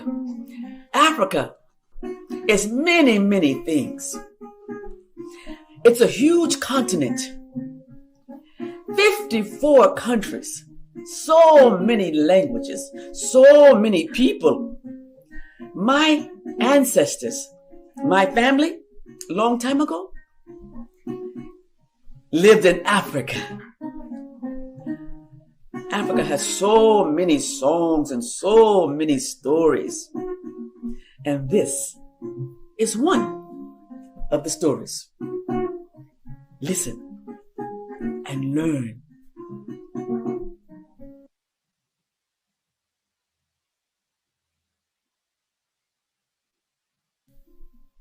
Many, many years ago, the turtle is a sign for turtle in sign language, American Sign Language.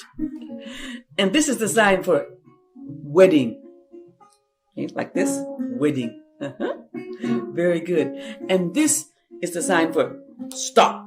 Come on, stop. Very good. And this is the sign for where. So when you see those signs, you know what to say. Where? Where? Okay. Here we go. Long, long time ago, the turtle had a beautiful, beautiful, smooth shell. But that was a long, long time ago. Listen. One time, the sky god, Ogun, was giving a great, great big, wedding. He invited everyone to come to the wedding.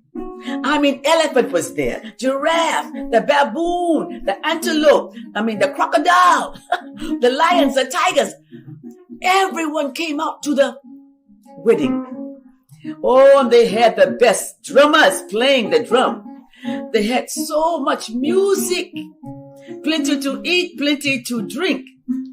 It was wonderful. Everyone began to dance. Have you ever seen an elephant dance? The ground was shaking. They were having so much fun. When Ogun said, "Stop." And Ogun, he looked around and he said, "Where is Turtle? I don't see Turtle." And someone in the back of the crowd, they said, Ogun, Turtle, he stayed home. He said he had so much work. So much work to do around the house. And Ogun said, "What? Work around the house?" Well, do you know where Ogun went when the wedding was over? Yes, he went straight to Turtle's house. And Turtle, he opened the door. Ogun, Turtle, you did not come to my wedding. You did not come to my wedding reception. And Turtle said, "Duh. I wanted to come, Ogun, but I had so much work to do around the house." And Ogun said, "Work around the house? Turtle, since your house is so important, Turtle, from now on, you shall wear your house on your back." And zippity zap, Turtle's house was on his back. And now Turtle had to walk so slowly.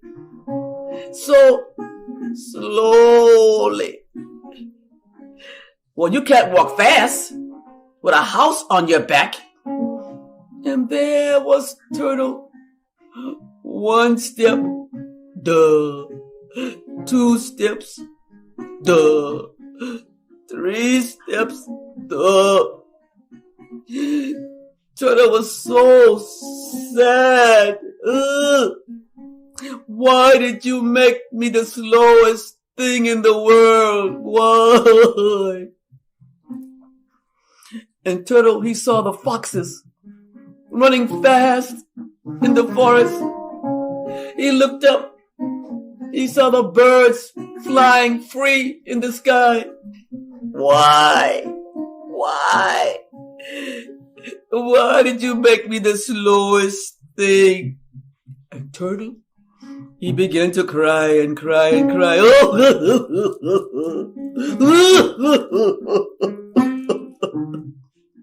And while Turtle was crying, guess who came flying? Of course a bird. Duh. A huge eagle. And when the eagles heard the turtle crying, they flew down.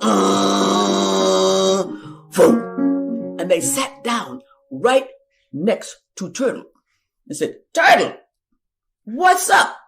Why are you crying? And the turtle said,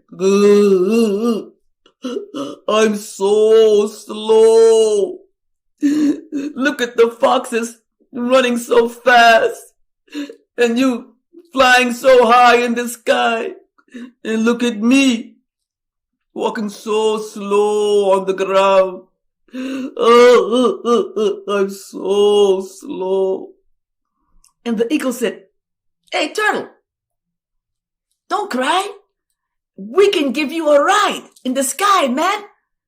And turtle said, don't tease me. I don't have time for jokes. Can you really? And the eagle said, of course we can. No problem. And do you know what the eagles did? They went out and got a long, long stick. They said, turtle, put your mouth right on the center of the stick and clamp down very tight, but don't let go. Because if you open your mouth, turtle, you know what will happen.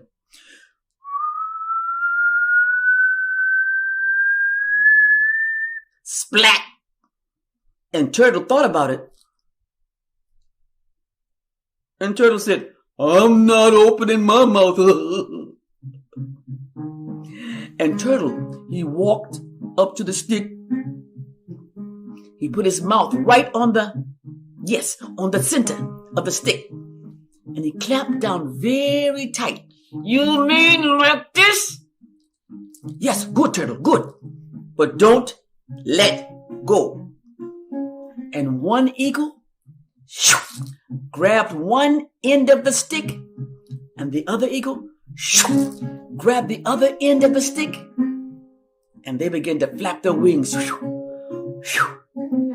higher and higher and higher and higher. They went so high up in the sky. Ooh. Turtle looked out and said, ooh. He kept his mouth closed, but Turtle kept thinking, I'm flying, I'm flying, I'm flying. And the eagles reminded him, Turtle, remember, keep your mouth closed. If you open your mouth, you know what will happen, right? Splat! And Turtle, he said, mm-hmm. He kept his mouth closed, but he still kept thinking, I'm flying, I'm flying, I'm flying. And down below on the ground, in a tree, sat a monkey. And the monkey was swinging by his tail from tree to tree, swinging back and forth. When the monkey stopped and looked up and said, what? Wow, look at that. A turtle. A flying turtle. He must be the king of the turtles. 2 eagles flying him around. He must be the king. And when Turtle heard that, no, he kept his mouth closed. But he kept thinking, he thinks I'm the king. He thinks I'm the king. He thinks I'm the king of the turtles. And Turtle felt so proud. He had to tell the monkey, I am the...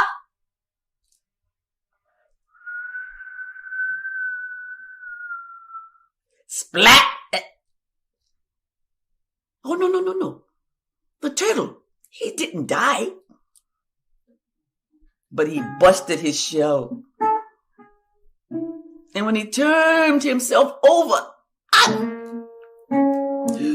I busted my shell. I mean, the turtle's back was full of cracks. Oh, why did I want to run fast like the foxes? Why did I want to fly? like the birds. I was fine on the ground, even though I walk slow.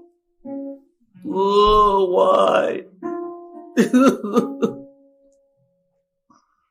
Well, that day, Turtle, he learned a big lesson. It's just better to be yourself. He was fine just the way he was on the ground. And after that, he never wanted to run fast like the foxes. And he never wanted to fly like the birds. Because that day, Turtle had done enough flying to last him a lifetime. So, be yourself. Because everybody else is already taken. Yeah. Be yourself. Be yourself. Be yourself. That's the story of how the turtle got all those cracks in his back. Yeah.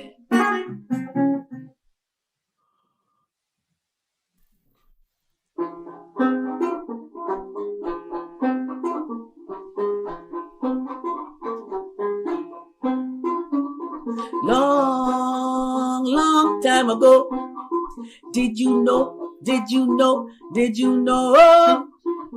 the lion had no robe? He tried, but he didn't know how. When he opened his mouth,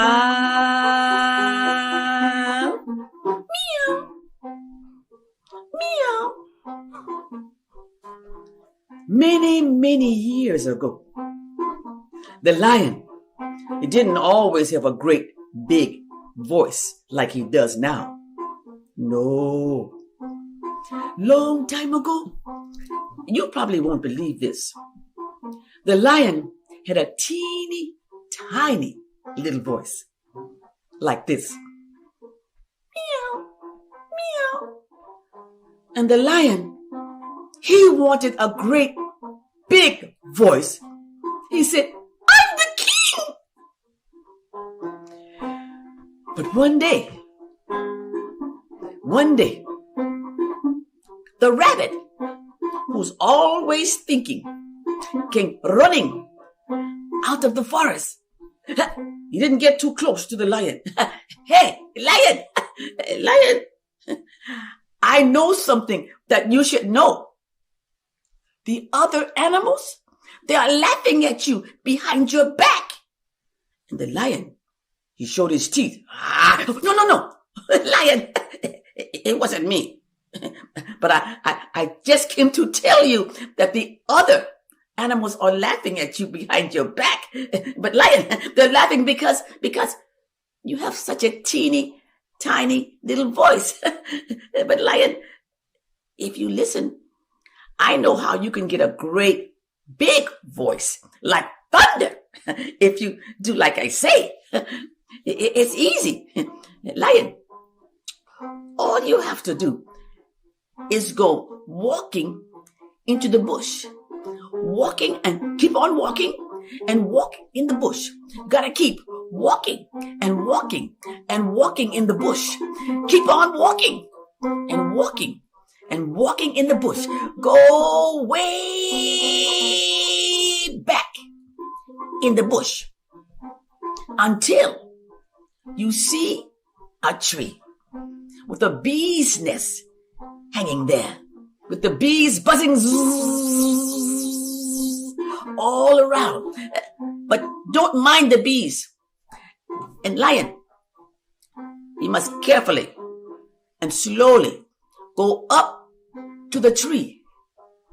But be very careful, lion. And when you get very close, you grab the bee's nest, put it in your mouth.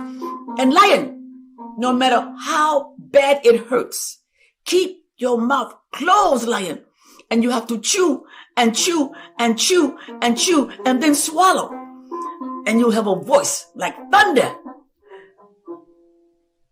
Well, Lion, he wanted a big voice, but not that bad. Lion had to, speak. The lion thought high, and he thought low,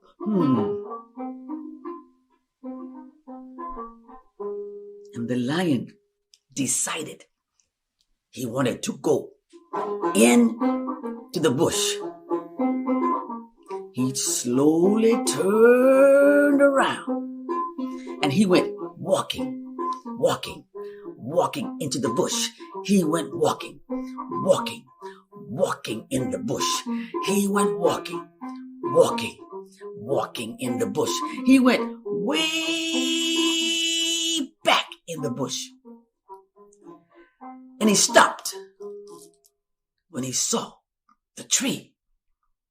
And there was the bee's nest with the bees buzzing all around. And the lion had to be very, very careful. And very slowly, the lion walked up to the tree, trying to avoid the bees. And when he got very close, he grabbed the bee's nest, put it in his mouth.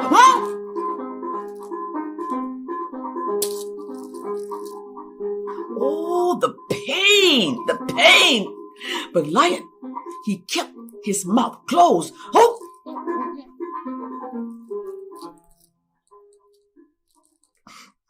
The lion kept on chewing and chewing and chewing.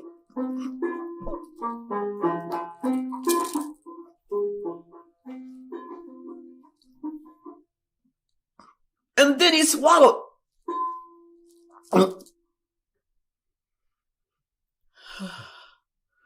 Wow!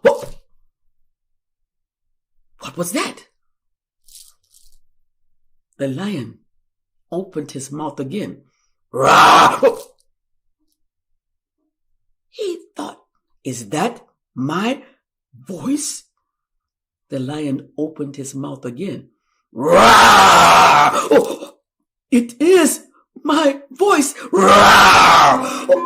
The animals could hear him for miles, and they all began to shake.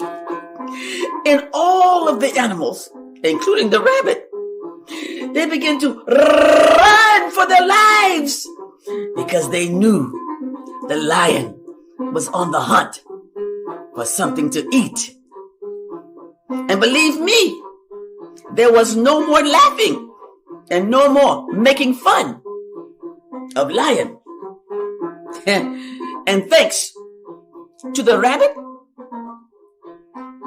that's how the lion got his roar.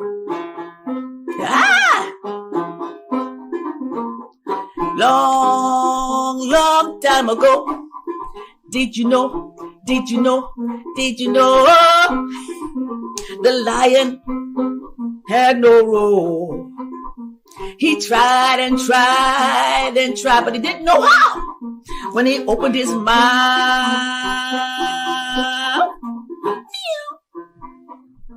meow. Well, that's the story of how the lion got his roar.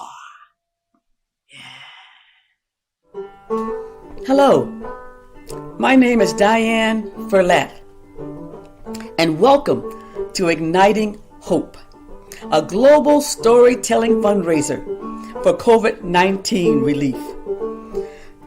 The Mumbai Storytelling Society and Mumbai First organized this event to help support Ra Foundation and Apnalia in their efforts to provide COVID relief to all those who are being affected. And Book a Smile will match donations collected by this fundraiser up to 1 million rupees. So please join in, enjoy stories and the joy of giving. And giving is not just about making a donation. It's about making a difference. Well, thank you, Diane. If you don't mind a cheap one here, I'm going to come out with it because I was thinking about it. Ugh. I'm going to say not Diane for that, but you know what it is. She's lying for that. Anyway, she said it all towards the end because I was about to say that too, but she said it. I'm afraid I have to repeat it because some people might have joined us only now, and it is something that I need to read out because I often don't quite get the technology of it. So we invite you to support Apnale and Ra Foundation for COVID relief initiatives. Donation links in the live chat window or comments section on YouTube and Facebook. And of course, Book a Smile will match donations raised through the fundraiser up to 1 million rupees. Also, may I request people to like the video and share their thoughts in the comments section. That will be a big help as well. Not much left now, but we will have to move on. Thank you once again for joining us. I know it's been a wonderful evening, and Diane was magnificent. Wonderful.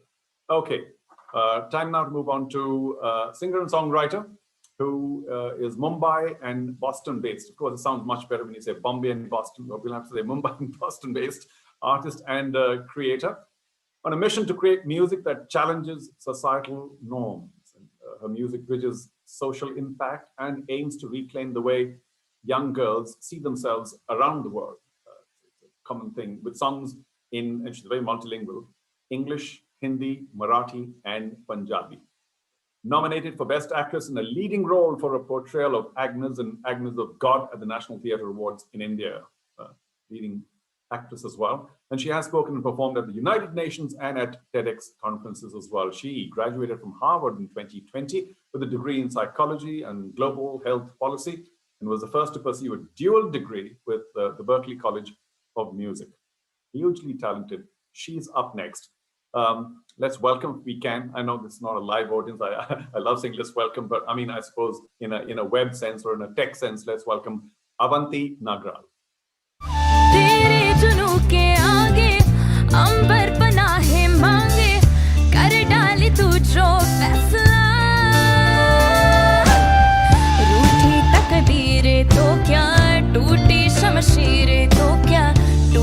शमशीरों से हो कर हर मैदान फतेह कर हर मैदान फतेह कर हर मैदान फतेह रे बंदिया हर मैदान फतेह कर हर मैदान फतेह कर हर मैदान फतेह कर हर मैदान फतेह रे बंदिया हर मैदान फतेह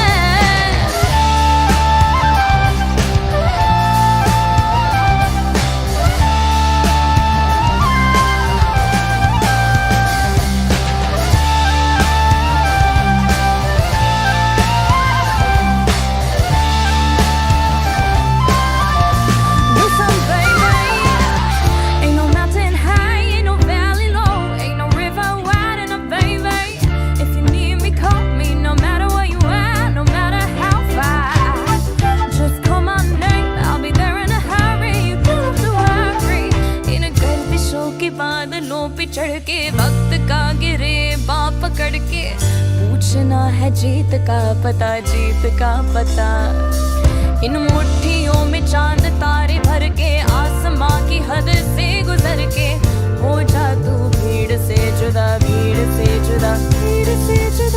कहने को जर्रा है तू लोहे का छर्रा है तू टूटी शमशीरों से हो कर हर मैदान फतेह कर हर मैदान फतेह कर हर मैदान फतेह रे बंदिया हर मैदान फतेह कर हर मैदान फतेह कर हर मैदान फतेह कर हर मैदान फतेह रे बंदिया हर मैदान फतेह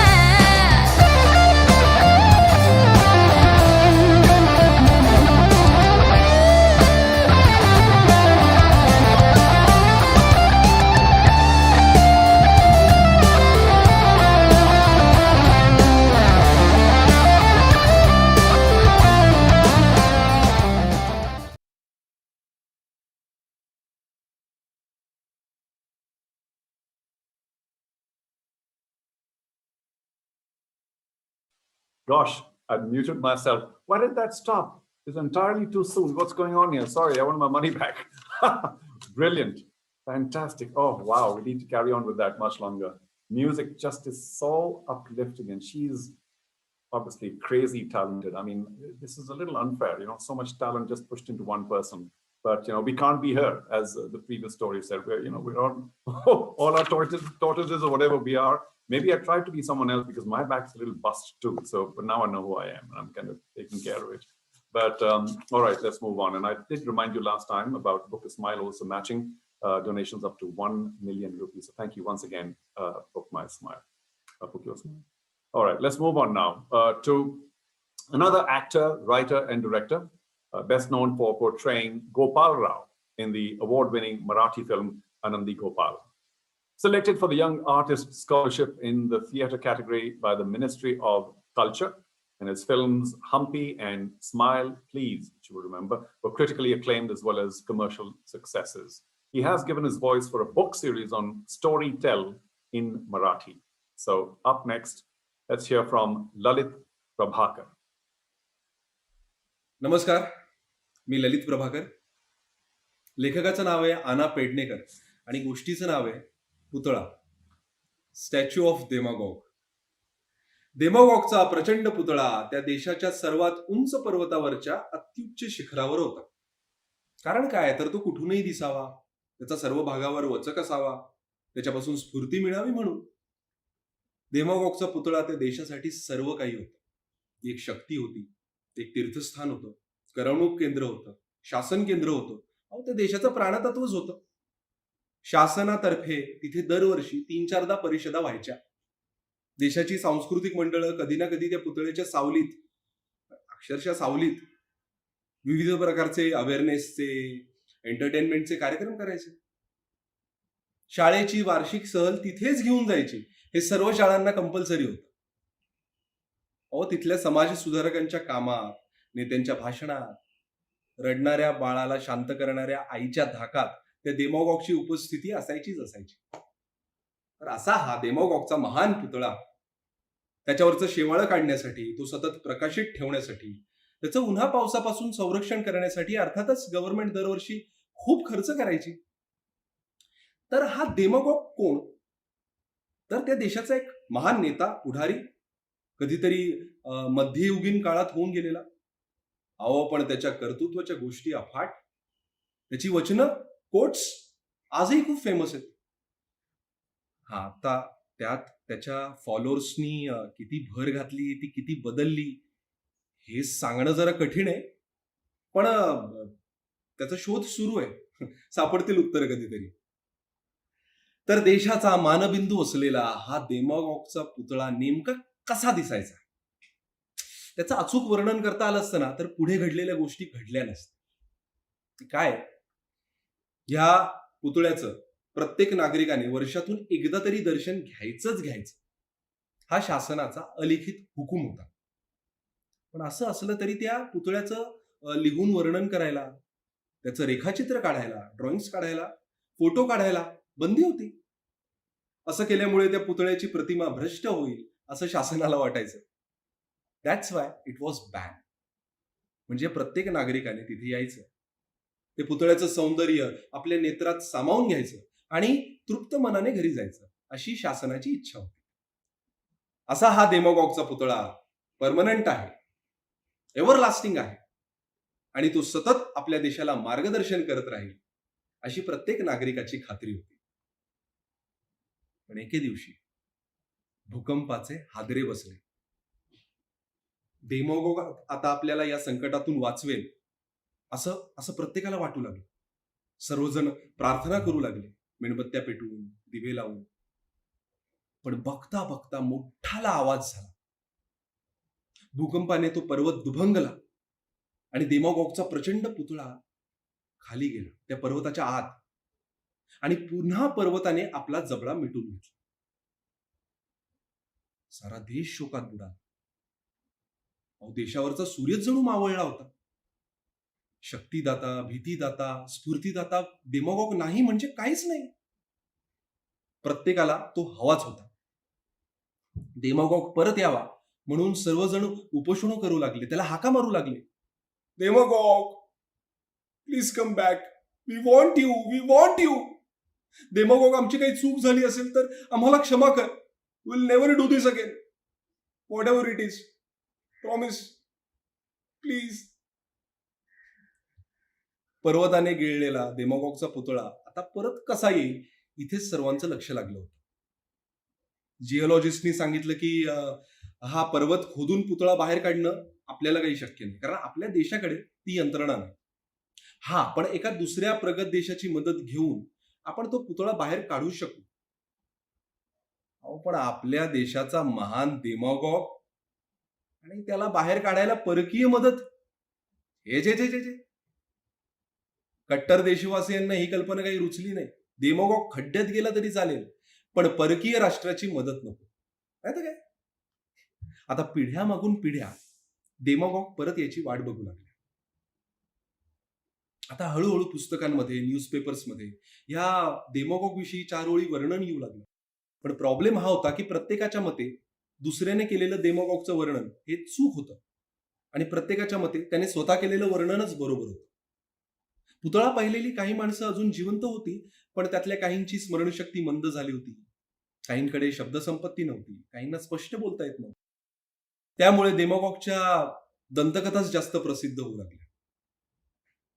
त्याच्यामुळे काय झालं, नवी जनरेशन कन्फ्यूज होऊ लागली, ती बुचकळ्यात पडत होती. चायला हा डेमागॉग होता तरी कसा. जुन्या जनरेशनला नव्या जनरेशनचा हा प्रॉब्लेम लक्षात आला आणि त्यांना लक्षात आलं, हे जर असं काही काळ चालू राहिलं तर नवी जनरेशन डेमागॉगला विसरेल. आणि असं होऊन कसं चालेल, अहो आपल्या देशाचा वारसा आपण जपायलाच हवा. झालं, शासनात चक्र फिरली आणि एके दिवशी जाहीर झालं की डेमागॉगचा प्रचंड पुतळा आपल्याला तयार करायचा आहे. नव्या जनरेशनने ह्या निर्णयाचा थोडा विरोध केला. त्यांचं असं म्हणणं होतं की एवढ्या मोठ्या स्टॅच्यूची आपल्या देशाला खरंच गरज आहे का. तो सगळा पैसा खरं तर आपण शिक्षणासाठी, वैद्यकीय सुविधांसाठी खर्च करायला हवा. त्यांनी निदर्शनं केली, त्यांनी मोर्चे काढले, पण त्यांचे सगळ्या प्रकारचे विरोध हे चिरडून टाकण्यात आले.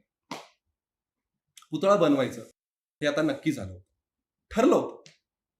पुतळा बांधण्यासाठी पुतळ्याच्या सर्व बाजूची स्केचेस लागणार होते आणि त्याच्यासाठी नॉर्थ, साऊथ, ईस्ट, वेस्ट अशा 4ही भागातून प्रत्येकी 2-2 चित्रकार निवडले गेले, ज्यांनी प्रत्यक्षात कधी ना कधीतरी तो पुतळा बघितला होता. सर्व चित्रकारांनी आपापल्या परीने स्केचेस तयार केले, पण कितीतरी दिवस त्यांना निर्णय घेता येईल, कारण प्रत्येक चित्रकाराचं वर्जन वेगळं होतं. आधी ईस्ट आणि वेस्ट यांच्यामध्ये भांडण सुरू झालं. ईस्टच्या चित्रकारांना पुतळ्याची राईट साईड कळलेली नाही असं वेस्टवाल्यांचं म्हणणं, आणि वेस्टला ईस्ट साईड कळलेली नाही आणि वेस्टला त्याची लेफ्ट साईड कळलेली नाही असं ईस्टचं म्हणणं. पुतळा समोरून कसा दिसतो हे कोणालाच माहित नाही असं साऊथचं म्हणणं. आणि नॉर्थचं बिचाऱ्यांचं याच्यात काहीच म्हणणं नव्हतं, ते गप्पच होते. भांडणं हळूहळू वाढायला लागली आणि लोक आपापल्या चित्रकाराच्या बाजूने उभी राहिले. कारण काय, तर आपला चित्रकार चूक म्हणजे आपण चूक, आपण चूक म्हणजे आपलं निरीक्षण चुकीचं, आपलं निरीक्षण चुकीचं म्हणजे आपलं दर्शन निष्काळजी, आणि दर्शन निष्काळजी म्हणजे आपली भक्ती कमी प्रतीची. आणि इथे तर प्रत्येकालाच डेमागॉगवरची आपली निष्ठा सिद्ध करायची होती. शेवटी प्रत्येक भाग युद्धावर उतरला. या युद्धात किती लोक मारले गेले ते सांगता येणार नाही. आधी ईस्टने वेस्टला संपवलं, मग साऊथ आणि ईस्टच्या चकमकीत साऊथ जिंकलं आणि इतके दिवस शांत असलेल्या नॉर्थने एकाएकी चढाई करून साऊथला हरवलं. सगळीकडे प्रेतांचा खच साठला होता. लढाई संपली. आता नॉर्थच्या हाती सत्ता आली होती. कोणीतरी सुचवलं की पुतळ्याचा निधी आपण जखमींच्या आणि मेलेल्यांच्या कुटुंबियांवर खर्च करावा, पण अर्थातच ही सूचना फेटाळली गेली. आता नॉर्थच्या भागातल्या चित्रकारांचं स्केच स्वीकारलं जाणार. पण प्रॉब्लेम हा होता की नॉर्थचे बरेचसे चित्रकार या युद्धात मारले गेले होते. खूप शोध घेतल्यावर त्यांना एक वृद्ध चित्रकार सापडले. शासन प्रमुखाने विचारलं, तू चित्रकार आहेस? तो म्हणाला, होय. तू पुतळा पाहिला होतास? होय. त्याचं चित्र काढशील? तू काढलेल्या चित्रावरून पुतळा तयार होईल. झालं.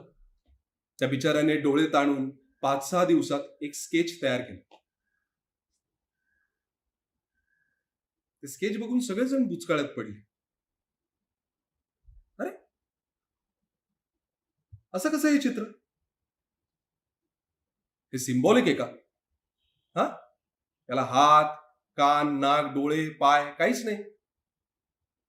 हे डेमोगॉगचं चित्र आहे ना? होय.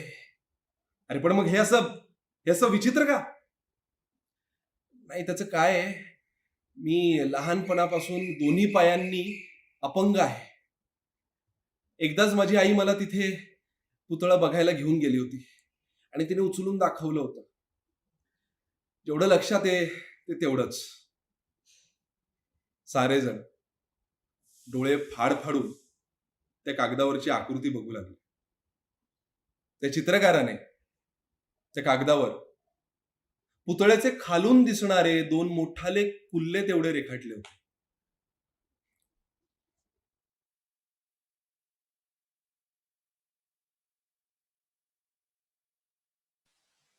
Again, I got caught a little by surprise, but thank you so much, Lalit.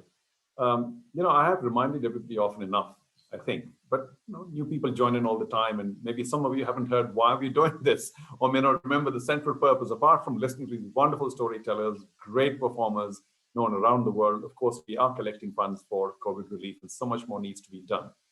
But this is one time that I'm not going to repeat myself for a very particular or specific reason, because the one who will do that and remind all of us the more important purpose of why we're all assembled here today, or tuned in, or logged in, or whatever the actual tech term is going to come from her mouth. So apart from being a former, well, if I say that, Miss Universe to a talented, multifaceted influencer, and she has achieved all the laurels in so many fields, she strides forward by constantly reinventing herself, from being an actor, model, mother, to being a proponent of health and wellness. And she just happens to be married to a close tennis-playing friend of mine who was the former world #1 doubles, Mahesh Bhupati.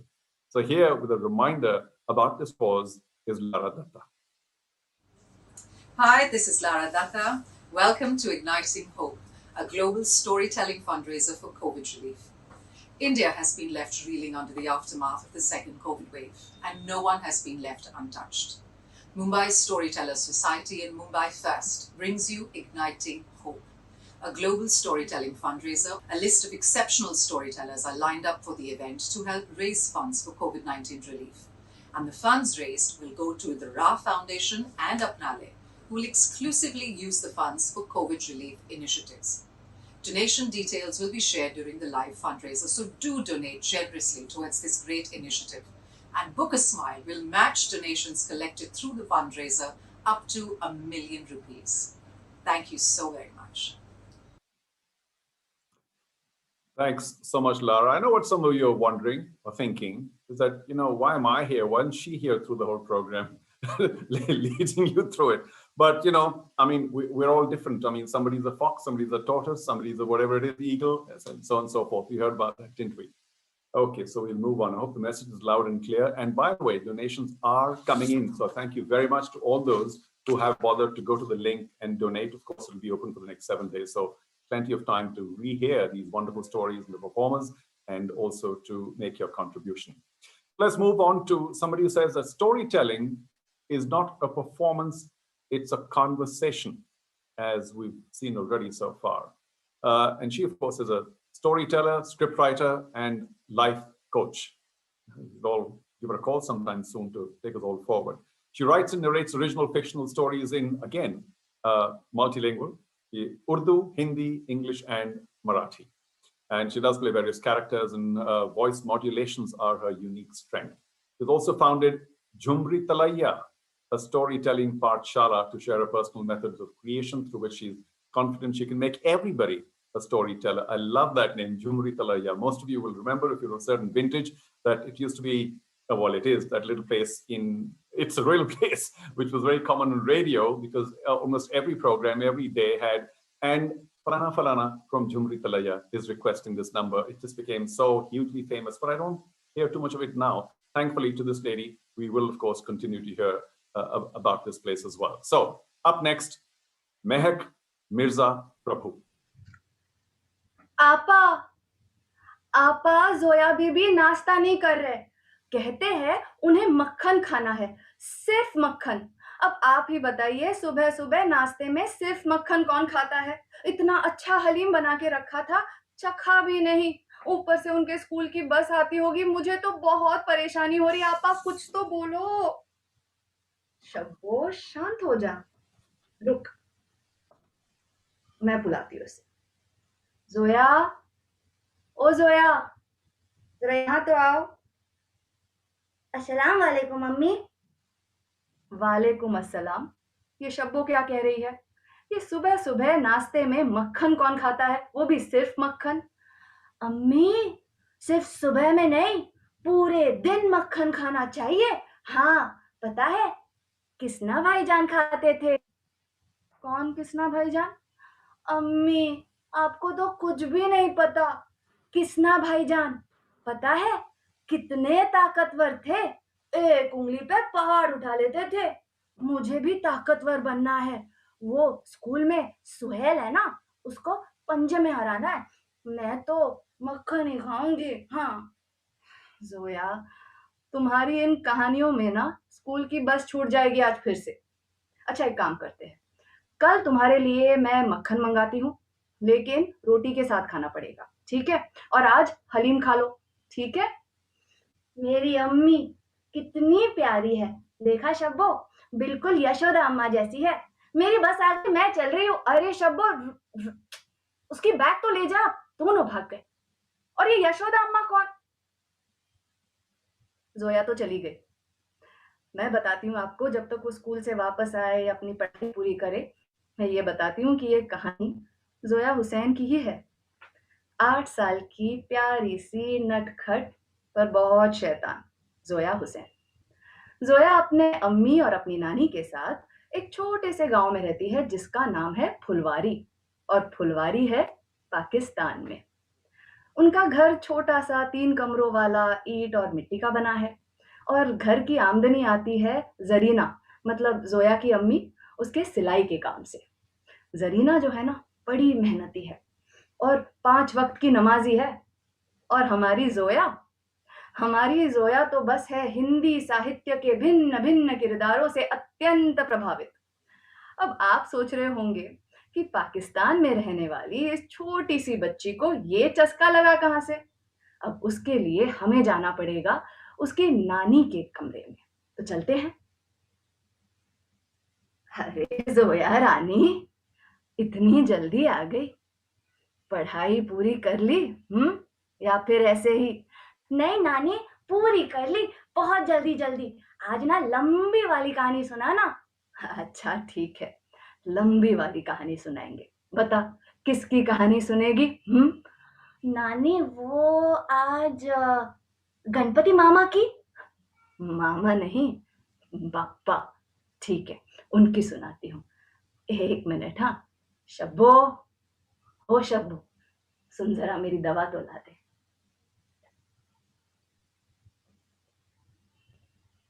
चलो शुरू करते हैं। एक बार गणपति जी की अम्मी गुसल खाने में थी। कुंडी खराब थी तो उन्होंने गणपति जी से कहा, पहरा लगाओ, दरवाजे पे खड़े हो जाओ। गणपति जी ठहरे फरमाबरदार, खड़े हो गए, किसी को अंदर आने ना दिया। यहां तक कि जब उनके अब्बू घर लौटे। इसके आगे की कहानी आप और मैं तो अच्छे से जानते हैं, लेकिन जोया ने ये कहानी पहली बार सुनी थी और सुनते सुनते सो गई। तो जब सुबह उठी तब अब भी कहानी के नशे में ही थी। और उसने जब अब्दुल, जो जरीना के सामान लाने ले जाने में मदद करता है, वो जब सामान लेकर आया तब दरवाजे पर उसका सामना हुआ जोया से। अब्दुल, तुम अंदर नहीं जा सकते, अम्मी गुसल खाने में है और मैं यहाँ पे पहरा दे रही हूँ। अरे जोया बेबी, अंदर थोड़ी ना जाऊंगा, यही आंगन में रख देता हूँ सामान, अब वापस थोड़ी ना ले जा सकता हूँ। अब्दुल, मैंने कहा ना तुम अंदर नहीं जा सकते, चाहो तो मेरा सर काट दो। सर काट दो? ये कैसी बातें करते हैं आजकल के बच्चे। मैं तो चला। जोया इतनी प्रभावित थी इन कहानियों से। जैसे बच्चे स्कूल में टिफिन ले जाते हैं ना और दोस्तों में बांटते हैं, जोया मानो एक बक्सा भर के कहानियां ले जाती और अपने दोस्तों में बांट देती।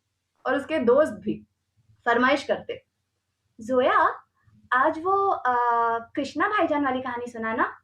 नहीं जोया, तूने कल उसकी बात मानी थी, आज मेरी बारी है, भीम मामा की कहानी सुननी है मुझे। और जोया फरमाइशें पूरी करने में बहुत खुश थी। आज पता है कौन सी सुना रही है? हनुमान चाचा। पता है हनुमान चाचा कितने बहादुर थे। एक बार दुश्मन की नगरी में गए थे अकेले। वहां जाने के लिए उनको दावत आई थी। वहां पहुंचे और उन्होंने देखा कि उनके बैठने के लिए किसी ने कुर्सी नहीं दी थी। तो उन्होंने अपनी पूंछ को लंबा करके गोल गोल गोल घुमा के पहाड़ बना के ऊपर जाके बैठ गए और खिखी करके सब पे हंस रहे थे। दुश्मन उन तक पहुंच ही नहीं पाए। जोया के सारे दोस्त बहुत चटकारे लगा के ये कहानियां सुनते थे, लेकिन एक सुहेल था। हम सबके दोस्तों में ऐसा एक दोस्त जरूर होता है, याद कीजिएगा। सुहेल जो हर कहानी में नुक्ता चीनी करने का बड़ा शौक रखता था। जैसे कुछ भी जोया, एक उंगली पे पहाड़। कुछ भी जोया, बिना हवाई जहाज उड़ते कैसे थे?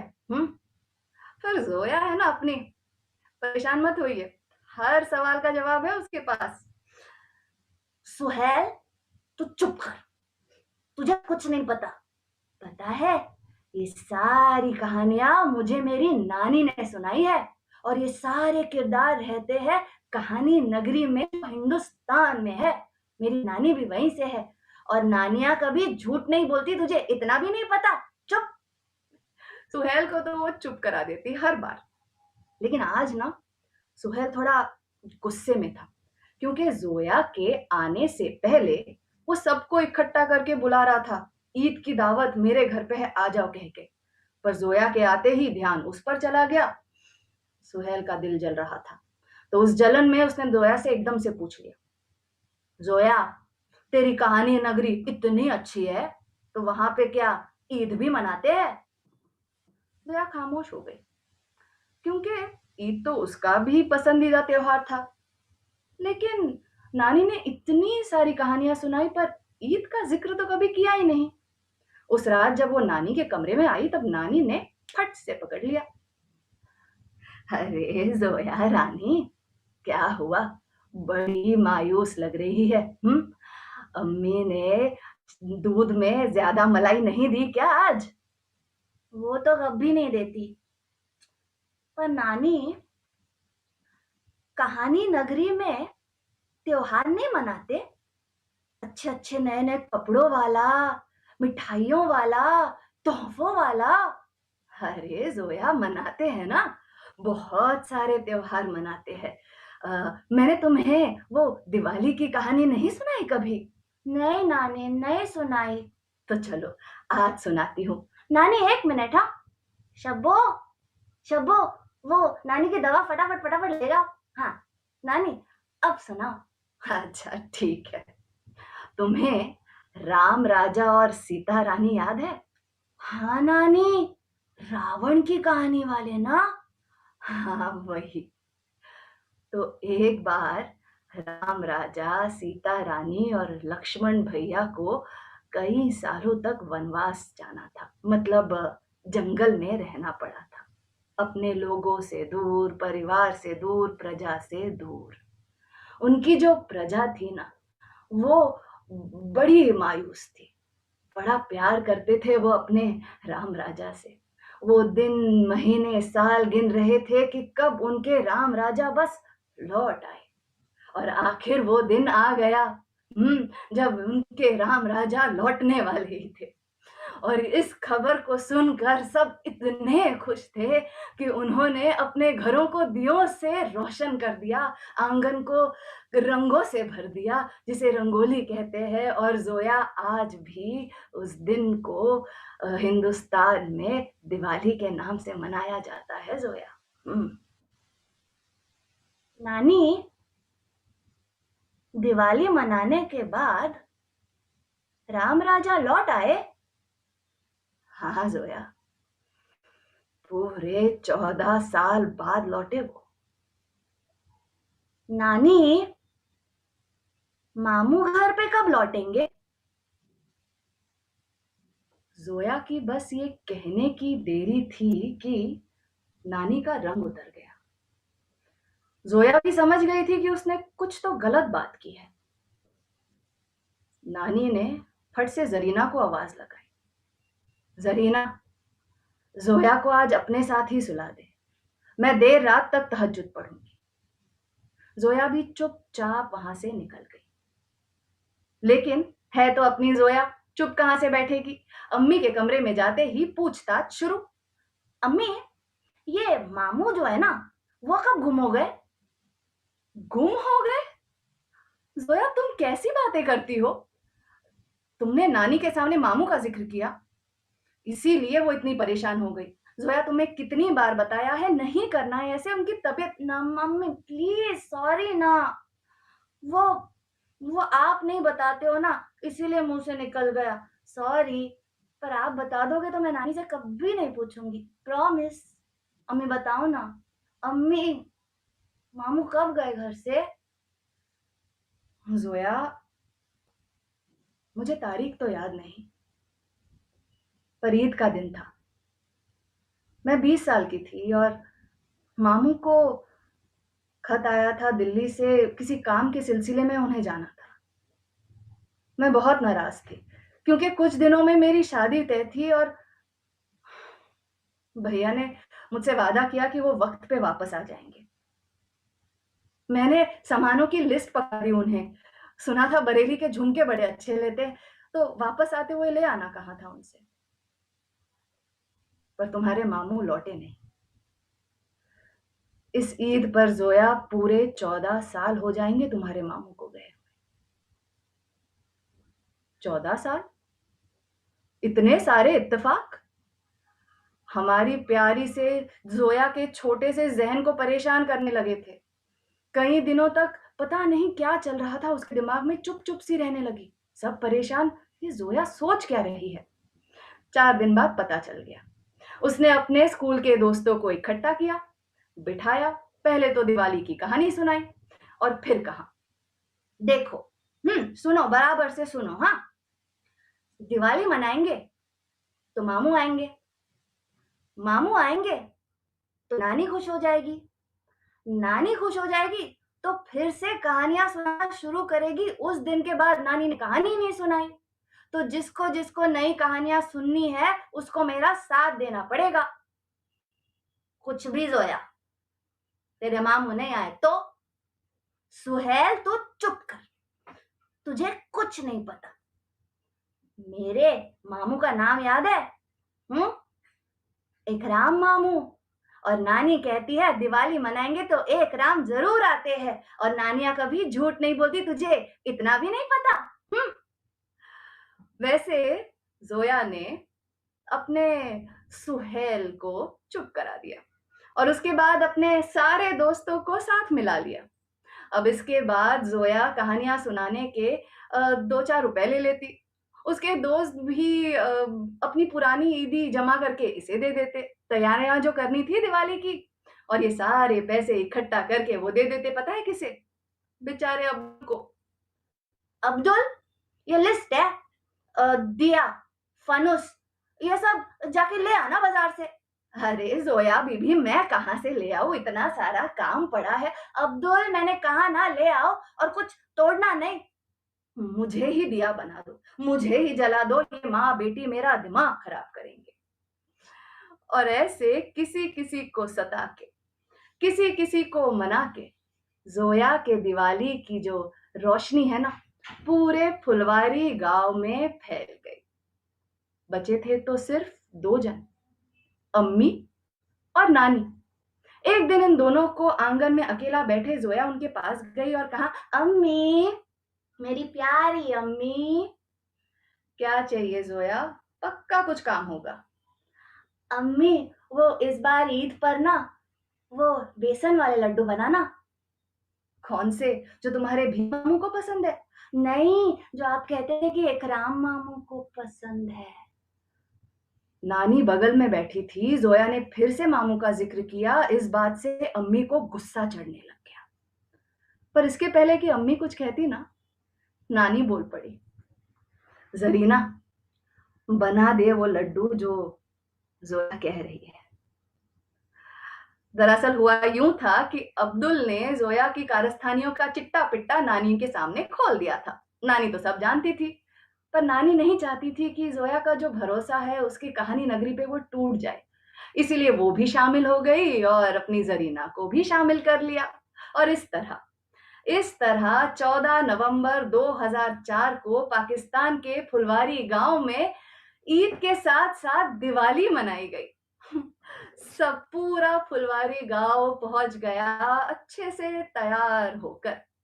और जो बुजुर्ग थे ना, सारे बुजुर्ग अपने पुराने दिनों को याद करके अलग अलग चीजें ले आए, जैसे मट्ठी के आटे की बनी चकलियां और सूजी में मिलाकर बनी रंगोलियां।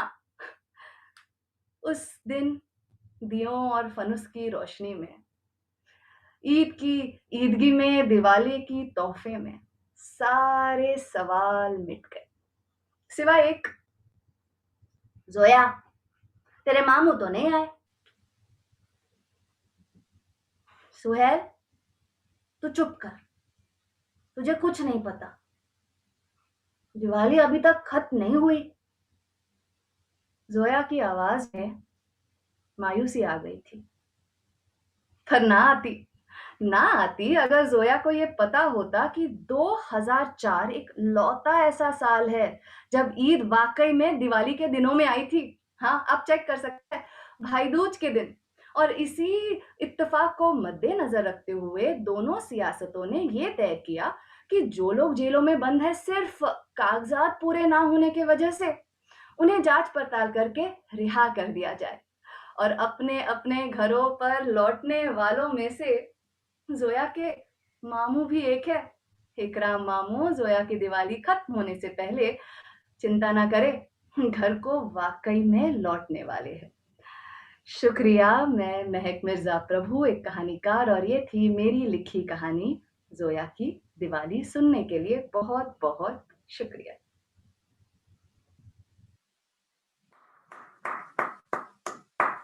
ताली तो बजानी ही पड़ेगी। Fantastic. You know, it reminded me of those early days, especially sitting in front of my parents or with my parents, listening to the radio and these wonderful radio plays that had you completely sold. You couldn't miss a word. Mehak, fabulous. Magnetic Mehak Mirza, bahut bahut shukriya. And Lalit, I didn't thank you earlier. I beg your pardon. I think I missed out, but bahut bahut shukriya. If I did, you guys are magnificent. And I'd love to remind you once again about why we're all here. It's for COVID relief. And of course, Book a Smile will match donations up to 1 million rupees. Just a quick reminder. So keep it coming. We are already receiving donations, and we're very, very grateful to all of you for tuning in, or what's the exact word here, for logging on, and for your contributions as well. But let's roll along quickly because we're running a little short on time. So this gentleman is popularly known as, well, I think I'll skip the name for later, but he's a producer and presenter on the nation's biggest breakfast show on 94.3 Radio 1. Also a podcast creator and anchor on the online platforms, Spotify, moneycontrol.com, and HD Smart.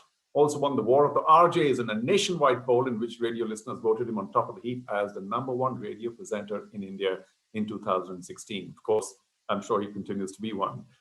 Felicitated with the Afternoon Newsmakers Achievers Award in 2018, the Best Radio Personality. Felicitated with an EMAX Global Award 2019 for the Best Awards Ceremony MC and Compere. This is not an award ceremony, which is why he's not here. Master of Ceremonies today. This is a COVID relief show. So I'm sorry, I kind of took his place. You know, Rishi said, if it's not an award ceremony, sorry, I'm not going to do it. But a special shout out to him because on his show, he has already promoted a wonderful show here. of igniting hope, a global storytelling fundraiser of COVID relief. And we owe him a great deal for that awareness campaign that he's already assisted us with. But he is here with his own story. So here, ladies and gentlemen, is Rishikesh Khanna.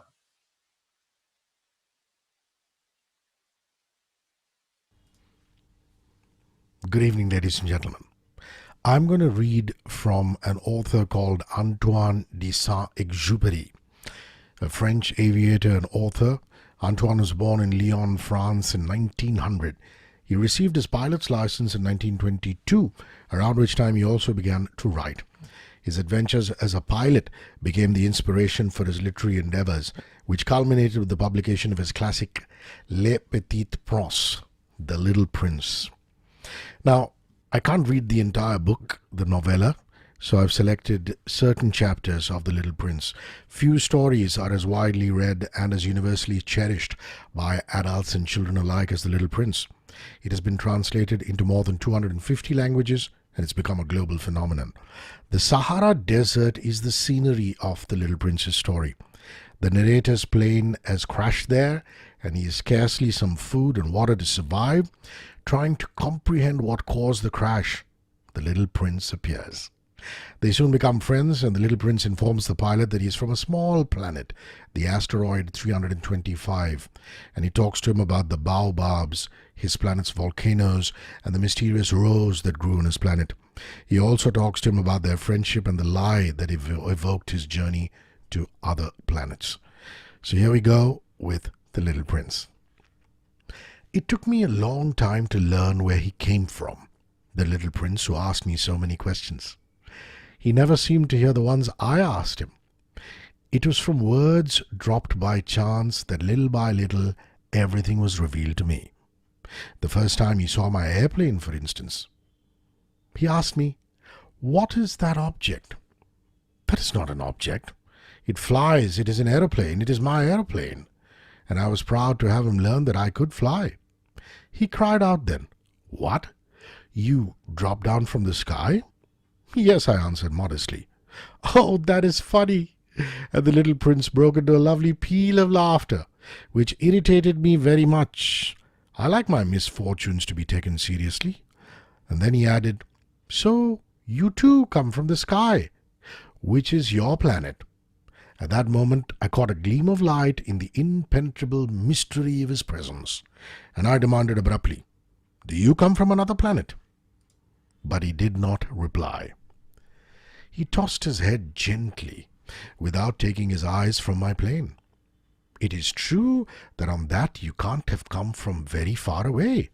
And he sank into a reverie, which lasted a long, long time. Then, taking my sheep out of his pocket, he buried himself in the contemplation of his treasure. You can imagine how my curiosity was aroused by this half-confidence about the quote-unquote other planets. I made a great effort, therefore, to find out more on this subject. "My little man, where do you come from? What is this where I live of which you speak? Where do you want to take your sheep?" After a reflective silence, he answered, "The thing that is so good about the box you have given me is that at night he can use it as his house." "That is so. And if you are good, I will give you a string too, so that you can tie him during the day, and a post to tie him to." That's what I said. But the little prince seemed shocked by this offer. "Tie him? What a queer idea." "But if you don't tie him," I said, "he will wander off somewhere and get lost." My friend broke into another peal of laughter. "But where do you think he would go?" "Anywhere, straight ahead of him." Then the little prince said earnestly, "That doesn't matter. Where I live, everything is so small." And perhaps with a hint of sadness, he added, "Straight ahead of him, nobody can go very far." I had thus learned a second fact of great importance. This was that the planet the little prince came from was scarcely any larger than a house. But that did not really surprise me much. I knew very well that in addition to the great planets, such as Earth, Jupiter, Mars, Venus, to which we've been given names, there are also hundreds of others, some of which are so small that one has a hard time seeing them through the telescope. When an astronomer discovers one of these, he does not give it a name, but only a number.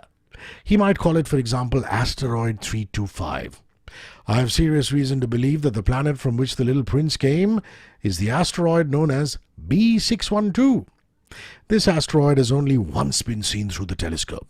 This was by a Turkish astronomer in 1909. On making his discovery, the astronomer had presented it to the International Astronomical Congress in a great demonstration. But he was in Turkish costume, so nobody would believe what he said. Grown-ups are like that. Fortunately, however, for the reputation of asteroid B612, a Turkish dictator made a law that his subjects, under pain of death, should change to European costume. So in 1920, the astronomer gave his demonstration all over again, dressed with impressive style and elegance. And this time, everybody accepted his report. If I have told you these details about the asteroid and made a note of its number for you, it is on account of the grown-ups and their ways. When you tell them that you have made a new friend, they never ask you any questions about essential matters. They never say to you, "What does his voice sound like? What game does he love best? Does he collect butterflies?" Instead, they demand, "How old is he? How many brothers has he? How much does he weigh? How much money does his father make?" Only from these figures do they think they have learned anything about him. If you were to say to the grown-ups, "I saw a beautiful house made of rosy brick with geraniums in the windows and doves on the roof," they would not be able to get any idea of that house at all. But you would have to say to them, "I saw a house that cost $20,000, and then they would exclaim, "Oh, what a pretty house that is!" Just so you might say to them, "The proof that the little prince existed is that he was charming, that he laughed, and that he was looking for a sheep. If anybody wants a sheep, that is a proof that he exists." And what good would it do to tell him that? They would shrug their shoulders and treat you like a child. But if you said to them, "The planet he came from is asteroid B612, then they would be convinced and leave you in peace from their questions. They are like that. One must not hold it against them. Children should always show great forbearance towards grown-up people. But certainly, for us who understand life, figures are a matter of indifference. I should have liked to begin this story in the fashion of the fairy tales. I should have liked to say, "Once upon a time there was a little prince who lived on a planet that was scarcely any bigger than himself, and who had need of a sheep." To those who understand life, that would have given a much greater air of truth to my story. For I do not want anyone to read my book carelessly. I have suffered too much in grief in setting down these memories. 6 years have already passed since my friend went away from me with his sheep. If I try to describe him here, it is to make sure that I shall not forget him. To forget a friend is sad. Not everyone has had a friend, and if I forget him, I may become like the grown-ups, who are no longer interested in anything but figures. It is for that purpose again that I have bought a box of paints and some pencils. It is hard to take up drawing again at my age, when I have never made any pictures except those of the boa constrictor from the outside and the boa constrictor from the inside, since I was 6. I shall certainly try to make my portraits as true to life as possible, but I am not at all sure of success. One drawing goes along all right, another has no resemblance to its subject. I make some errors too, in the little prince's height. In one place he is too tall and in another too short, and I feel some doubts about the color of his costume. So I fumble about along as best as I can, now good, now bad, and I hope generally fair to middling. In certain more important details I shall make mistakes also, but that is something that will not be my fault. My friend never explained anything to me. He thought perhaps that I was like himself, but I, alas, do not know how to see sheep through the walls of boxes. Perhaps I am a little like the grown-ups. I have had to grow old. As each day passed, I would learn in our talk something about the little prince's planet, his departure from it, his journey. The information would come very slowly, as it might chance to fall from his thoughts. It was in this way that I heard on the 3rd day about the catastrophe of the baobabs. This time once more I had the sheep to thank for it. For the little prince asked me abruptly, as if seized by a grave doubt, "It is true, isn't it, that sheep eat little bushes?" "Yes, that is true." "Ah, I'm glad." I did not understand why it was so important that sheep should eat little bushes, but the little prince added, "Then it follows that they also eat baobabs." I pointed out to the little prince that baobabs were not little bushes, but on the contrary trees as big as castles, and that even if he took a whole herd of elephants away with him, the herd would not eat up one single baobab. The idea of the herd of elephants made the little prince laugh. "We would have to put them one on top of the other," he said. But he made a wise comment. "Before they grow so big, the baobabs start out by being little." "That is strictly correct," I said. "But why do you want the sheep to eat the little baobabs?" He answered me at once, "Oh, come," as if he was speaking of something that was self-evident, and I was obliged to make a great mental effort to solve this problem without any assistance. Indeed, as I learned, there were on the planet where the little prince lived, as on all planets, good plants and bad plants. In consequence, there were good seeds from good plants and bad seeds from bad plants. But seeds are invisible. They sleep deep in the earth, the heart of the earth's darkness, until someone among them is seized with the desire to awaken. Then this little seed will stretch itself and begin timidly at first to push a charming little sprig inoffensively upward towards the sun. If it is only a sprout of radish or the sprig of a rose bush, one would let it grow wherever it might wish. But when it is a bad plant, one must destroy it as soon as possible, the very instant that one recognizes it. Now there were some terrible seeds on the planet that was the home of the little prince, and these were the seeds of the baobab. The soil of the planet was infested with them. A baobab is something you will never be able to get rid of if you attend to it too late. It spreads over the entire planet.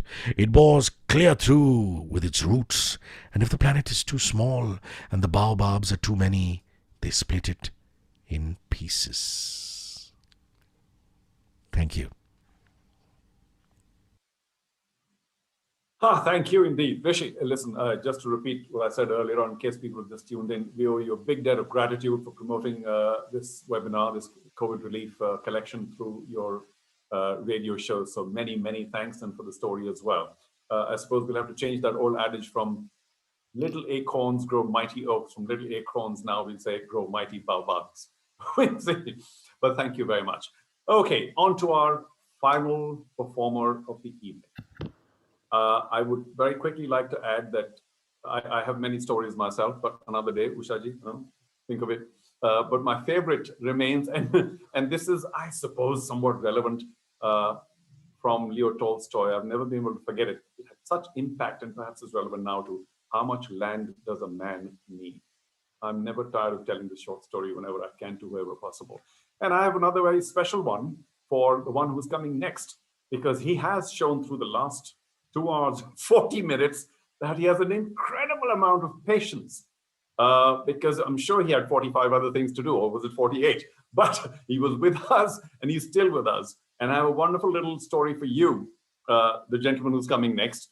When you're coming from some other planet, in terms of ability, in terms of genius, you know, it gets very difficult to tolerate everybody else. And this is a story from a major entrepreneur, a big industrialist, whom I did a show for, and he called the guest of honor, somebody you know very well, your own friend, Sachin Tendulkar. And, there was going this, that, and the other, and when Sachin left, all he had to say, he kept shaking his head, and he said, जो भी कुछ है, वो है, लेकिन मुझे लगता है कि उसमें इतना बर्दाश्त है, उसमें इतना बर्दाश्त है. I said, well, okay, but I guess what he meant was that how can he tolerate all the rest of us, minor human beings? And I, in this context, I will say, Nasir, itna bardasht hai aapne ki aap 2.5 ghante hamare saath rahe. But, this is a classic case where people say when they're introducing somebody, he needs no introduction.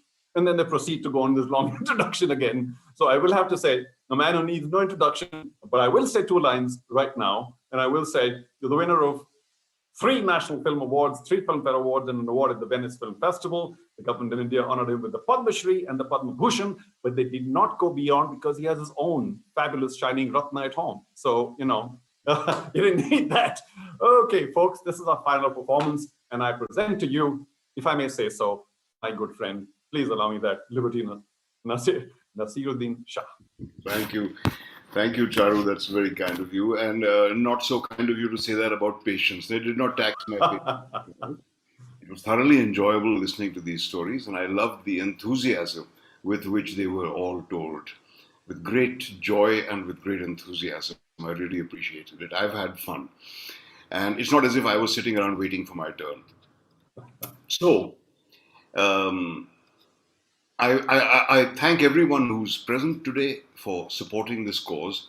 And when I was asked to recite something in this program called Igniting Hope, it occurred to me that hope was the last insect that emerged from Pandora's box, the last and the deadliest. So, before I read you a story of hope, I would like to read you two stories about, if not despair, about aborted hope, let's say. These are two very short stories by James Thurber, the celebrated American humorist. And they were written 75 and more years ago, but they are eerily prescient about the state of affairs in the world today, in our country in particular. Any resemblance to people living or dead is purely intentional. The first story is called The Very Proper Gander. Not so very long ago, there was a fine gander. He was strong and smooth and beautiful, and he spent most of his time singing to his wife and children. One day, someone who saw him strutting up and down in his yard and singing remarked, "That is a very proper gander." An old hen overheard this and told her husband about it that night in the roost. They said something about gander, she said. I have always suspected that, said the rooster. And he went around the barnyard next day telling everybody that the very fine gander was a dangerous bird. More than likely a hawk in gander's clothing. A small brown hen remembered a time when at a great distance she had seen the gander talking with some hawks in the forest. They were up to no good, she said. A duck, quack, quack, quack, remembered that the gander had once told him he did not believe in anything, he said. To hell with the flag too, said the duck. A guinea hen recalled that he had once seen somebody who looked very much like the gander throw something that looked a great deal like a bomb. Finally, everybody snatched up sticks and stones and descended on the gander's house. He was strutting in his front yard, singing to his children and his wife. There he is, everybody cried. Hawk lover, unbeliever, flag hater, bomb thrower. So they set upon him and drove him out of the country. Moral: anybody who you or your wife thinks is going to overthrow the government by violence must be driven out of the country. There's always a moral at the end of these short stories of Thurber's. The next one is called The Owl Who Was God. Once upon a starless midnight, there was an owl who sat on the branch of an oak tree. Two ground moles tried to slip quietly by, unnoticed. "You," said the owl. Who? They quavered, in fear and astonishment, for they could not believe it was possible for anyone to see them in the black night. Who? "You too," said the owl. The moles hurried away and told the other creatures of the field and forest that the owl was the greatest and wisest of all animals, because he could see in the dark and because he could answer any question. I'll see about that, said a secretary bird. And he called on the owl one night when it again was very dark. How many claws am I holding up? Said the secretary bird. 2, said the owl. And that was right. And can you give me another expression for that is to say, or namely? Asked the secretary bird. To it, replied the owl. Why does a lover call on his love? Asked the secretary bird. To woo, said the owl. The secretary bird hastened back to the other creatures and reported that the owl was indeed the greatest and wisest animal in the world, because he could see in the dark and because he could answer any question. Can he see in the daytime too? Asked a red fox. Yes, echoed a dormouse and a French poodle. Can he see in the daytime too? And all the other creatures laughed loudly at this silly question, and they set upon the red fox and his friends and drove them away. Then they sent a messenger to the owl and asked him to be their leader. When the owl appeared among the animals, it was high noon, and the sun was shining brightly. He walked very slowly, which gave him an air of great dignity, and he peered about him with large staring eyes, which gave him an air of tremendous importance. He's God, screamed a Plymouth Rock hen.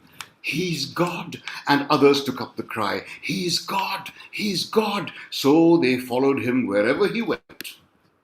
And when he began to bump into things, they began to bump into things as well. Finally, he came to a concrete highway, and he started up the middle of it, and all the other creatures followed him. Presently, a hawk who had been acting as outrider observed a truck coming toward them at 50 miles an hour. And he reported to the secretary bird, and the secretary bird reported to the owl. There's danger ahead, said the secretary bird.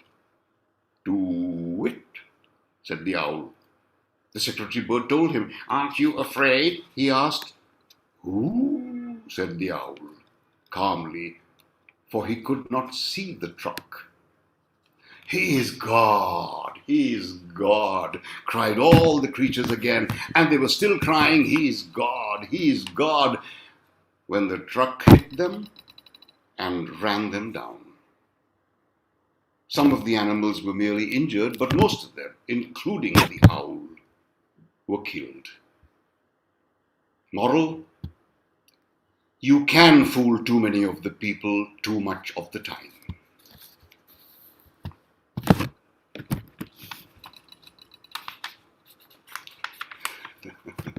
शुक्रिया। एक उम्मीद की एक कहानी, hope की एक कहानी, उससे पहले एक इजाजत हो अगर तो मैं साहिल लुधियानवी साहब की एक छोटी सी नज़म सुनाना चाहता हूँ, which is brimful of hope. It's called आओ के कोई ख्वाब बुने, आओ के कोई ख्वाब बुने कल के वास्ते, आओ के कोई ख्वाब बुने कल के वास्ते, वरना ये रात आज के संगीन दौर की डस लेगी जानो दिल को कुछ ऐसे कि जानो दिल ताउम्र फिर न कोई हंसी ख्वाब बुन सके। गो हमसे भागती रही ये तेज गाम उम्र, गो हमसे भागती रही ये तेज गाम उम्र, ख्वाबों के आसरे कटी है ताम उम्र। जुल्फों के ख्वाब, होठों के ख्वाब और बदन के ख्वाब, मेराज फन के ख्वाब, कमाल सुखन के ख्वाब, तहजीब जिंदगी के फरोग वतन के ख्वाब, जिंदा के ख्वाब, कूचाए दारो रसन के ख्वाब। ये ख्वाब ही तो अपनी जवानी के पास थे, ये ख्वाब ही तो अपने अमल के असास थे, ये ख्वाब मर गए तो बेरंग है हयात, ये ख्वाब मर गए तो बेरंग है हयात, यूं है कि जैसे दस्ते तय संग है हयात। आओ के कोई ख्वाब बुने कल के वास्ते, वरना ये आज के दौर की ये संगीन रात डस लेगी कुछ ऐसे कि जानो दिल ताउम्र फिर न कोई हंसी ख्वाब बुन सके। आखिर में शुक्रिया, फहीम आजमी साहब की एक छोटी सी कहानी है जिसका उन्वान है आर्ट का पुल, कला का पुल। पहले तो सारा इलाका एक ही था और उसका नाम भी एक ही था। इलाका बहुत उपजाऊ था, बहुत से बाग, खेत, जंगली पौधे, फूल और झाड़ियां सारे इलाके में फैले हुए थे। इस इलाके में रहने वालों को अपनी जिंदगी की जरूरियात जुटाने के लिए किसी और के भरोसे नहीं रहना पड़ता था। खेतों से अनाज, जलाने के लिए लकड़ियां, घर बनाने के लिए भट्टी से पकी हुई ईंटें, पास के बागों से फूल और साग सब्जी और तालाब से मछलियां, गोया जरूरत का सारा सामान मिल जाता था। धीरे धीरे पास के शहर से सौदागरी, तहजीब और तरक्की की लहरें इस इलाके की तरफ बढ़ने लगी और एक दिन इस इलाके के बीचों बीच बहुत बड़ा नाला खोद दिया गया। किसी ने कहा यह गड्ढा बिजली के तारों को खंभों के ऊपर से ले जाने की जगह जमीन के नीचे दबाने के लिए खोदा गया है। कोई कहता था कि इस इलाके में टेलीफोन आने वाला है और ये टेलीफोन का लाइन बिछाने के लिए खोदा गया है। गोया जितने मुंह उतनी बातें। बस सवेरे ही ट्रैक्टर और कुटियर और उनके साथ कुछ मजदूर आ जाते, फावड़े और गैंती लिए। वो लोग इस गड्ढे को गहरा करना शुरू कर देते और शाम को चले जाते थे। अगर कोई उनसे पूछता तो कहता हमें नहीं मालूम कि ये गड्ढा क्यों खोदा जा रहा है। रोज बरोज गड्ढा गहरा होता गया और एक दिन उसने इलाके के बीचों बीच एक सूखे नाले की सूरत इख्तियार कर ली।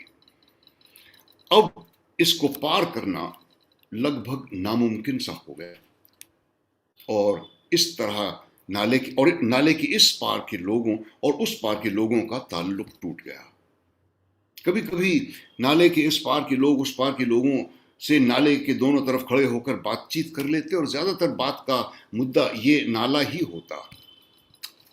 उन्हें उन कोयलों, फाख्ताओं और मैनाओं से बहुत हसद होती थी जो बिना किसी बंधन नाले के इस पार के पेड़ों से उड़कर उस पार के पेड़ों पर बैठ जाते थे, या इस पार के खेत से उड़कर उस पार के खेत में दाना चुगने लगते थे। और एक दिन ठेकेदार के आदमी चले गए, नाला उसी तरह पड़ा रहा। गालिबन दूसरा ठेकेदार जिसे नाला भरना था या तीसरा ठेकेदार अभी तक मुकर्रर नहीं किया गया था, या वो किसी और इलाके में मसरूफ थे। वो सूखा नाला यूं ही पड़ा रहा यहां तक कि बरसात आई और वो पानी से भर गया। धीरे धीरे इसके दोनों तरफ के किनारे टूटने लगे और उसने एक नदी की शक्ल ले ली जो आगे चलकर एक बड़े नाले में शामिल होती थी और फिर एक दरिया में मिल जाती थी जो इलाके के पास ही बहता था। सर्दी आई तो लोगों ने सोचा कि नाले का पानी अब खुश्क हो जाएगा और शायद ठेकेदार के आदमी आकर उसको भर देंगे। कुछ ऐसे भी लोग थे जिन्होंने उसे खुद भरने का इरादा किया, लेकिन जैसे ही सर्दी खत्म हुई और गर्मी आई, आसपास की पहाड़ियों पर बर्फ पिघलने लगी। वो बर्फ पहले भी पिघलती थी मगर छोटी छोटी नालियों की शक्ल में फैल जाती थी और तेजी से ढलान की तरफ बढ़कर उसका पानी बड़े दरिया में मिल जाता था।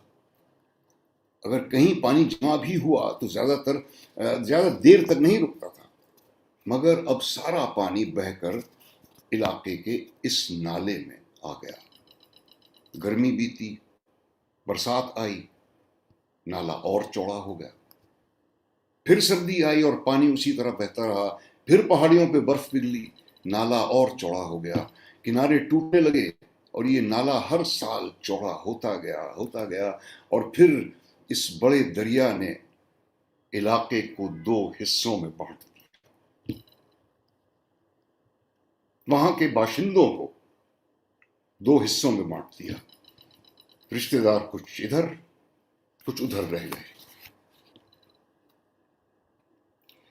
अब मोहम्मद खां की बेटी के निकाह का मसला सामने आया तो मोहम्मद खां ने बीवी से कहा तो फिक्र काहे की है। तो मोहम्मद खां की बीवी ने कहा, माफ कीजिएगा, तो फिक्र काहे की है, तुम्हारे भतीजे के साथ तो बचपन में रिश्ता हो चुका है। मोहम्मद खां पहले तो चुप रहा, फिर उन्होंने एक ठंडी सांस ली और बोले, नहीं नहीं क्या बात करती हो, वो लोग उस पार के हैं, अब हमारा उनसे क्या वास्ता, अपने इलाके में रिश्ता खोजो उसका। तो ऐसी कौन सी बात है, हम एक ही तो हैं, उस पार रहते हैं तो क्या हुआ, तुम्हारे भाई ही तो हैं। नहीं, वो अब उस पार रहता है, बीच में दरिया है, उस पार के लोग उस पार के लोगों से अलग हैं, वो मेरा भाई था, लेकिन तब जब दरिया नहीं था। दरिया खून के रिश्तों को भी तोड़ सकता है, हाँ तोड़ सकता है। दरिया सरहद बना देता है, मुल्कों को अलग कर देता है, इंसानों को अलग कर देता है। ये तुम कह रहे हो, मैं यही कह रहा हूं जो सब कहते हैं। और फिर ये भी तो नहीं कि दरिया को पार आसानी से इधर से उधर किया जा सकता है, दरिया पर पुल भी नहीं है, उसमें नाव भी नहीं चलती, और हुआ भी यही था। पुल बनाने की सारी कोशिशें नाकाम हो गई थी। जब भी पुल बनता एक मौसम भी नहीं टिकता था, सर्दी में बनता तो गर्मी में टूट जाता। पहाड़ों से आने वाली पानी का बहाव बहुत तेज था, लोग मिट्टी भरकर लकड़ी का पुल बनाते थे, कोई सीमेंट का पुल तो बनता नहीं था, तो मिट्टी का पुल कितनी देर तक टिकता। और नाव, उसकी भी कोशिश की गई। कुछ लोगों ने सोचा कि पुल नहीं बनता और लोग दरिया को पैदल भी पार नहीं कर पाते, तो नाव ही बना ली जाए, उसी पे चढ़कर दरिया पार कर लिया जाएगा। मगर हुआ यूं कि जब पहली नाव बनी तो मंगू दूध वाला सुबह सुबह भागा आया और मोहम्मद खां से बोला, खान साहब सुना आपने, वो 2-4 घड़ों को उल्टा करके ऊपर कीकर और सरपत का जो मचान बनाकर नाव बनाई थी, उसके 2 घड़ों में जहरीले सांप घुस गए और 2 मुसाफिरों को डस डाला। अब मुखिया कहता है नाव नहीं चलेगी। अरे हर मुश्किल काम एहतियात रखनी पड़ती है, मोहम्मद खां बोला। अगर हम कुछ दिन तक मचान पीटते रहेंगे और नाव चलती रहेगी तो सांप खुद ब खुद भाग जाएगा। नहीं नहीं, मगर चलेगी कैसे, मुखिया ने तो रोक दिया है, घड़े तोड़ दिए गए हैं। मोहम्मद खान ने मुखिया को धीरे से एक मोटी सी गाली दी और चुप हो गया। वो और कर भी क्या सकता था, मुखिया से कौन झगड़ा मोल लेता। लेकिन मोहम्मद खान का दिल नहीं माना। उसने सोचा कि पंचायत बुलाई जाए, हो सकता है कि पंचायत के कहने पर मुखिया मान जाए। तब मोहम्मद खान ने लोगों के घर जा जाकर उनको समझाना शुरू किया, देखो भाई, आखिर इसमें हर्ज क्या है, दुनिया का निजाम तो मोहब्बत पर चलता है, नफरत से तो कोई मसला हल नहीं होता। फिर तुम तो जानते ही हो कि तुम्हारे भी रिश्तेदार दोस्त उस पार रहते हैं, नाव चलाने में अपना ही मेल जोल कायम रहेगा। अरे घुस गया होगा सांप, सांप तो घरों में भी घुस जाते हैं, तो लोग कोई घर तो नहीं छोड़ देते। कुछ लोगों ने मोहम्मद खां की बात सुनी, कुछ चुप रहे और कुछ ने उसकी सख्त मुखालफत की। तुम क्या रिश्तेदारी की बात करते हो, उस पार के लोगों से क्या रिश्ता है? इतने दिनों में सब कुछ बदल गया है, देखते नहीं हो उनकी सलवारों के घेरे कितने चौड़े हैं और चादरों में कितना फर्क है, खाने में खटास भी बहुत ज्यादा डालते हैं, रोटी भी कितनी पतली होती है, मकान की ईंटें कितनी छोटी छोटी सी होती हैं, और वो लोग तोता भी नहीं पालते, उनकी मिट्टी बिल्कुल नमकीन है। इधर हमें देखो, हमारी मिट्टी के कितने सुंदर बर्तन बनाते हैं हम, हमारी भी धरती भी तो जरखेज है। नहीं जी, अब हमारा उनसे क्या रिश्ता, तुम अपनी सरहदों में लोगों का रिश्ता ढूंढो, अब तो उनकी जबान भी तुम्हारी समझ में नहीं आएगी। पंचायत हुई, लोग बोलते रहे, धीरे धीरे फिर जोश से बूढ़े और जवान सब बोले, लेकिन मुखिया ने बस एक बात कह दी, तुम नाव बनाने की बात इसलिए करते हो कि उसमें बैठकर लोग इस पार से उस पार जा सकें। देखो अपनी धरती की तरफ, देखो अपने लहलहाते खेत, हम कितने खुश हैं। अरे हमारे खेतों का अनाज और हमारे पेड़ों के फल उस पार चले जाने लगे तो तुम क्या करोगे, किस किस को रोकोगे? नहीं जी, हम अपने इलाके में खुश हैं, अपनी रोटी उनको दे देंगे तो खुद क्या खाएंगे, पेट से बढ़कर भी कोई चीज होती है। और मुखिया पंचायत में अकेला आया तो नहीं था, हाथ में लाठियां और बल्लम लिए हट्टे कट्टे जवान साथ थे। मुखिया तो अपनी जगह पर बैठ गया, मगर ये जवान भीड़ की चारों तरफ खड़े हो गए, अपनी लाठियां और बल्लमों को यूं उठाए रखा कि सबको दिखाई दी। आज मोहम्मद खां के भाई के बेटे का निकाह है उस पार। दरिया के पार शहनाई की आवाज सुनाई दे रही है। मोहम्मद खान दरिया के किनारे बैठा उस सुरीली आवाज को सुन रहा है और सोच रहा है कि काश ये बारात मेरे घर आई होती, मगर ये कैसे मुमकिन था। शहनाई की आवाज फिर गूंजी और मोहम्मद खान ने सोचा कि दरिया इस आवाज को तो रोक नहीं सकता और रोक भी नहीं सकेगा। ये तो दरिया के पानी से टकराकर और भी मीठी लगती है। और फिर देखते ही देखते कुछ और लोग मोहम्मद खान के पास आ बैठे और सोचने लगे, क्या आवाज आ रही है दरिया के उस पार से? हमारी सरहदें अलग हैं और बीच में दरिया जरूर है, मगर ये मौसीकी की आवाज कितनी सुहानी लगती है। निकाह हो गया और शहनाई की आवाज भी बंद हो गई, लेकिन अब तो जैसे लोगों को चस्का पड़ गया था। दरिया के किनारे रोजाना सरे शाम मेला लगा रहता। उस पार के गीत और सितार की आवाज सुनते रहते लोग, और फिर उस पार के लोग भी अपनी तरफ के किनारों पर बैठने लगे इस पार के गीत सुनने के लिए। दरिया के पानी से छन कर आने वाली आवाज कितनी दर्द भरी, कितनी सुरीली थी।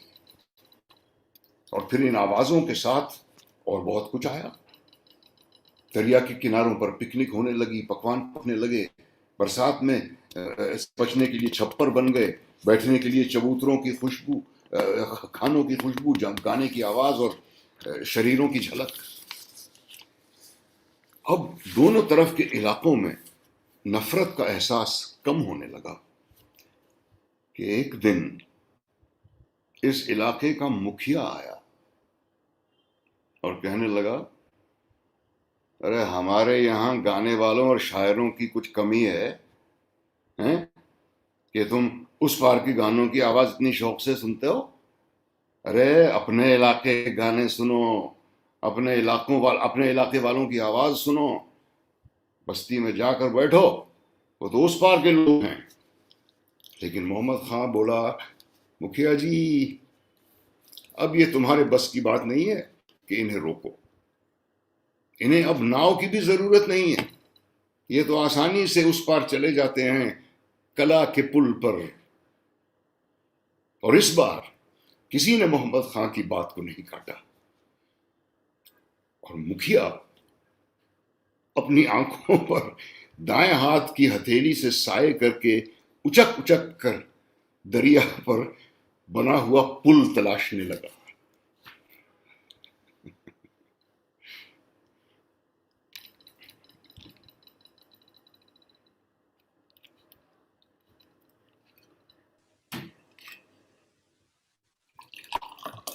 आई थिंक मेरी बारी हो गई।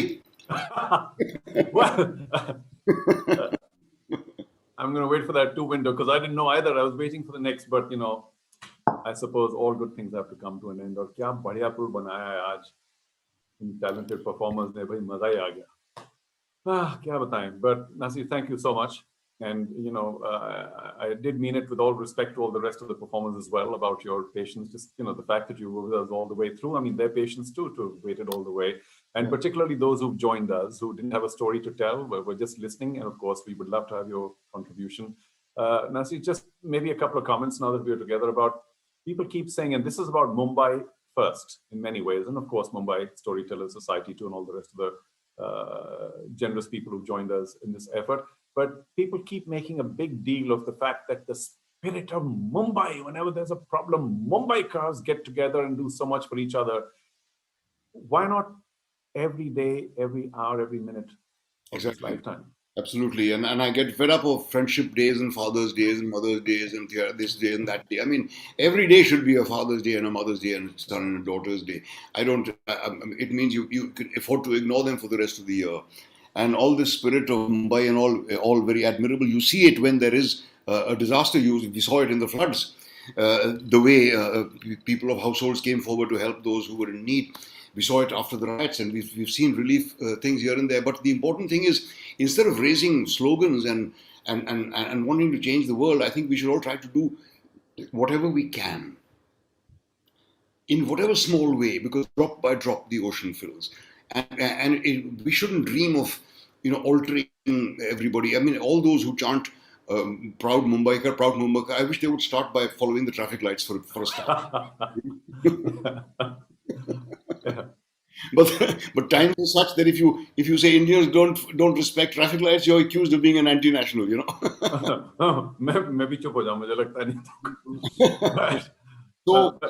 So this is an appeal, and all of us here this evening who have been part of this occasion appeal to you all. And I don't think I need to repeat it again and again, but please do whatever it is you can, whatever is in your power to do, however small.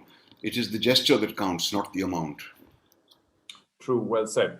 May I take the liberty of asking just one more thing? I mean, there's no real solution for this. There's no right answer. But, especially those who may be in the public eye are very often asked to contribute to all sorts of things, all manners of relief or support, and all good causes. And if you do so publicly, at times, people say, oh, he's just seeking some publicity. And if you don't publicize your support, people saying this fellow is not supporting anything at all. And I just wonder if you want to lend some wisdom to is there a balance achievable? I suppose there is. I don't see why, if you're doing good, you should be seen to be doing good. Doing it should be enough for you. And in that context, let me quote a line of Khalil Gibran from his chapter, from his book, The Prophet, where someone asks him to speak to us of giving. And he answers, you give but little when you give of your possessions. It is when you give of yourselves that you truly give. For what are your possessions? But things you keep and guard for fear you may need them tomorrow. And what is need? But what is fear of need but need itself? There are those who give little of the much they have, and they give it for recognition, and their hidden desire makes their gifts unwholesome. And there are those who give not who give and know not pain in giving, nor do they know joy, nor give with mindfulness of virtue. They give as in yonder valley the myrtle breathes its fragrance into space.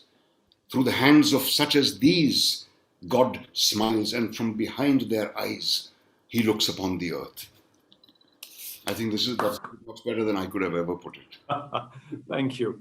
Thank you. I'm sure you can put it in various original ways as well. But I suppose the one thing that all of us have in different, I suppose, lengths or magnitude is time. And I want to thank you and everybody else who's been on the show for giving us your time, because it's as precious as any other commodity on earth. And to be able to spare that for others at the drop of a hat or a call, I have to thank all of you, and particularly you, Nasir, for regaling us towards the end. Thank you very much. I do want to let you know before you leave that collections have already started, and we've crossed a nice 5-figure sum already, and that's, of course, growing by the minute. Thank you very much. I'm not going to tell you an exact amount because it's still growing. Maybe it's growing as I speak, so it'll be wrong. But people do have 7 days to keep hearing this webinar, all these wonderful stories, these globally acknowledged performers, and continue to contribute for the next 7 days. You can tell your friends, others, people you know, various other groups that, I listened to this magnificent bridge being made of performers for this terrific show. And that leaves me time for just 3 other things. One, of course, I'll quickly mention the fact that we're igniting hope, a global storytelling fundraiser for COVID relief, and where there are 2 vote of thanks, which are very important because you've stayed with us all the way through. You've shown so much patience.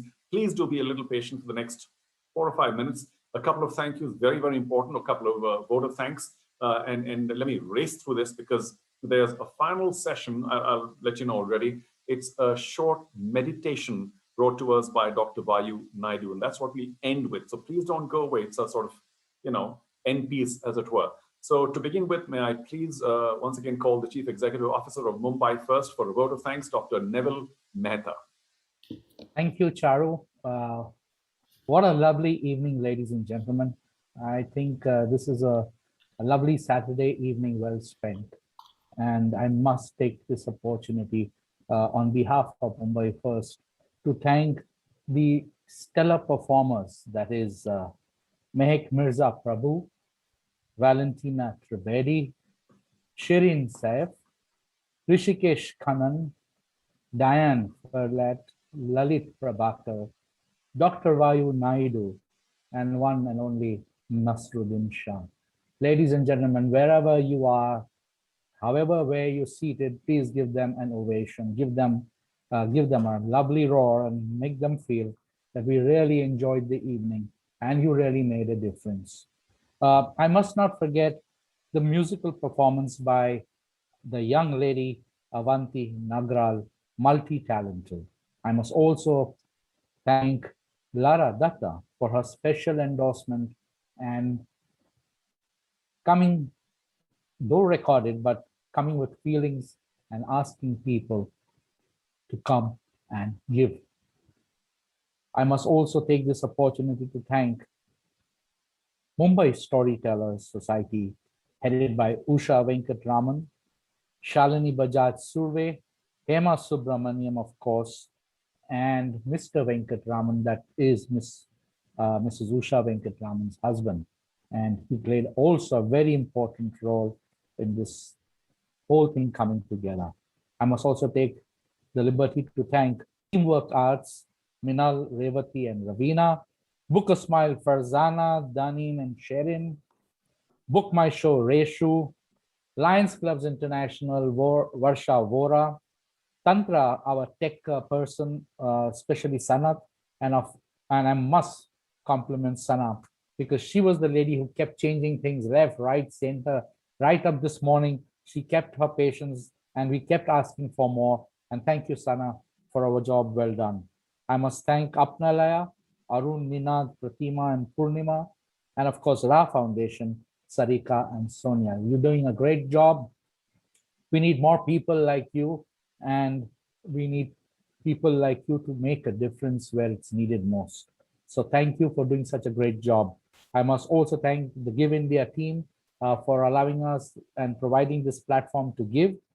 Charu, how can I forget you? You're so witty. You handle this whole situation, this whole program so well, and I must thank you from the bottom of my heart. Great job done, Charu. Thank you once again for sparing your valuable time. And you too had a lot of patience, to come in and out, but we do value that. And we really wanted you back every time you went out. So thank you, Charu. Job well done. Thank you very much. I must at this point of time thank my executive board at Mumbai First who have supported us and who have allowed us to go ahead with this program. And I would also like to put on record my compliments and thanks to Mrs. Radhika Nath for all the support and encouragement that she's given us. I must thank members of the press, especially the Free Press Journal, and of course the Midday for supporting this cause, and Rishikesh Kannan, especially his Radio FM talking about us.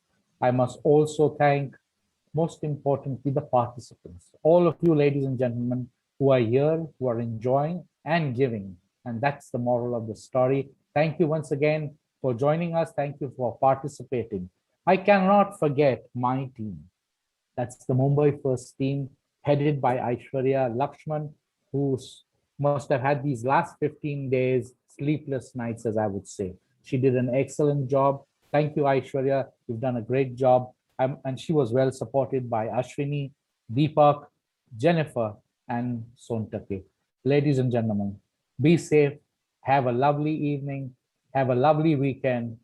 Don't forget to keep giving, because it's in giving that you're living. And thank you for all for being on this platform. God bless you. Be safe. Thank you, Charu. Back to you. Dr. Mehta, thank you very much. Thank you.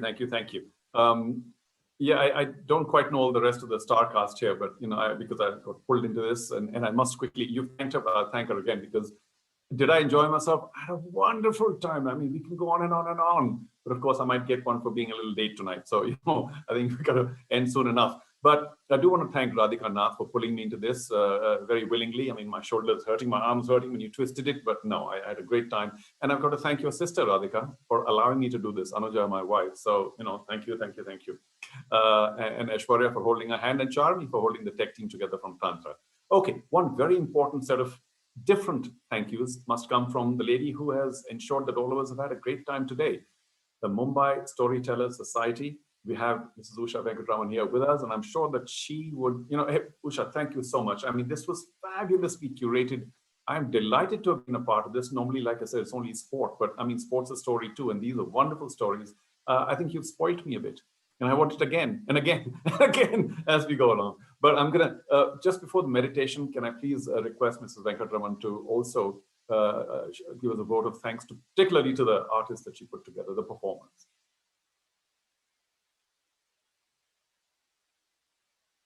Muted.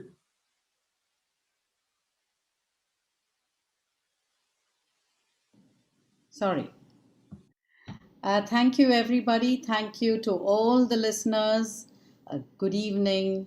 And I would like to quote Shakespeare here. The quality of mercy is not strained. Let me tweak it a little bit. The quality of giving is not strained. Upon the place beneath, it is twice blessed. It blesseth him that gives and him that receives. Thank you all for so willingly participating and making our fundraising for COVID relief a grand success. We are all passing through extremely challenging times, and I'm indeed grateful to Mumbai First and to Dr. Neville Mehta, Aishwarya Lakshman in particular, for so willingly stepping in to collaborate and promote this event for the cause of COVID relief. To all our stellar storytellers, a very big hug and thank you for taking time off at such short notice and so readily and spontaneously coming forth with stories of courage and hope, without which we would not have been able to put together this grand event. Above all, a big thank you to Book a Smile for voluntarily agreeing to pitch in with a matching contribution towards this noble cause. I would also be failing in my duty if I don't express my gratitude to my team members, Hema Subramanian and Shalini Bajaj Surve at Mumbai Storyteller Society, who have both been like my two shoulders and of immense help and assistance in putting together this event, in spite of their multifarious activities. Before I end, I would request you all to please stay safe, wear your masks, and maintain social distancing so that we continue to see happier times to come. Thank you. Good night. Okay, I'm back. So it's not over yet, folks. But thank you so much, Mrs. Venkatraman. Like I said, you spoiled me. Now I want a story a night. मुझे भी सुनना है सुनना है कहानी. But okay, well, I'm sure we'll do this again. If not for COVID relief, just as a regular thing, I promised to tune in. Had a wonderful time. So big thank you once again to all the performers, particularly for sparing your time, and all the organizers as well. There's only one thing. Actually, there are two bits of good news. One, that after the next 15 seconds, I will not be back. And the second bit of good news is the fact that we're going to end sort of from where we started. Dr. Vayu Naidu started the whole storytelling bit. And as we end, we go into this fabulous nature meditation video that Dr. Vayu Naidu has prepared for us. So that's the last thing we'll see. And I just want to thank everybody for sparing time, for joining us. Thank you for your contributions, particularly those who have. This whole thing will last another 7 days, so you can log in anytime, contribute to Ra and to Apnale, and let's do whatever little more we can. I say once again that all of you may have in individual or collective capacities, but let's do as much more as we possibly can. So we end this wonderful initiative. I'll read the title out again: Igniting Hope, a global storytelling fundraiser for COVID relief, done by Mumbai First and Mumbai Storytellers Society. So now we end, thank you very much, everybody, with Dr. Vayu Naidu's Nature Meditation. Namaskar, good night, or whatever time it is, wherever you are. Thank you so much for being with us.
Thank you.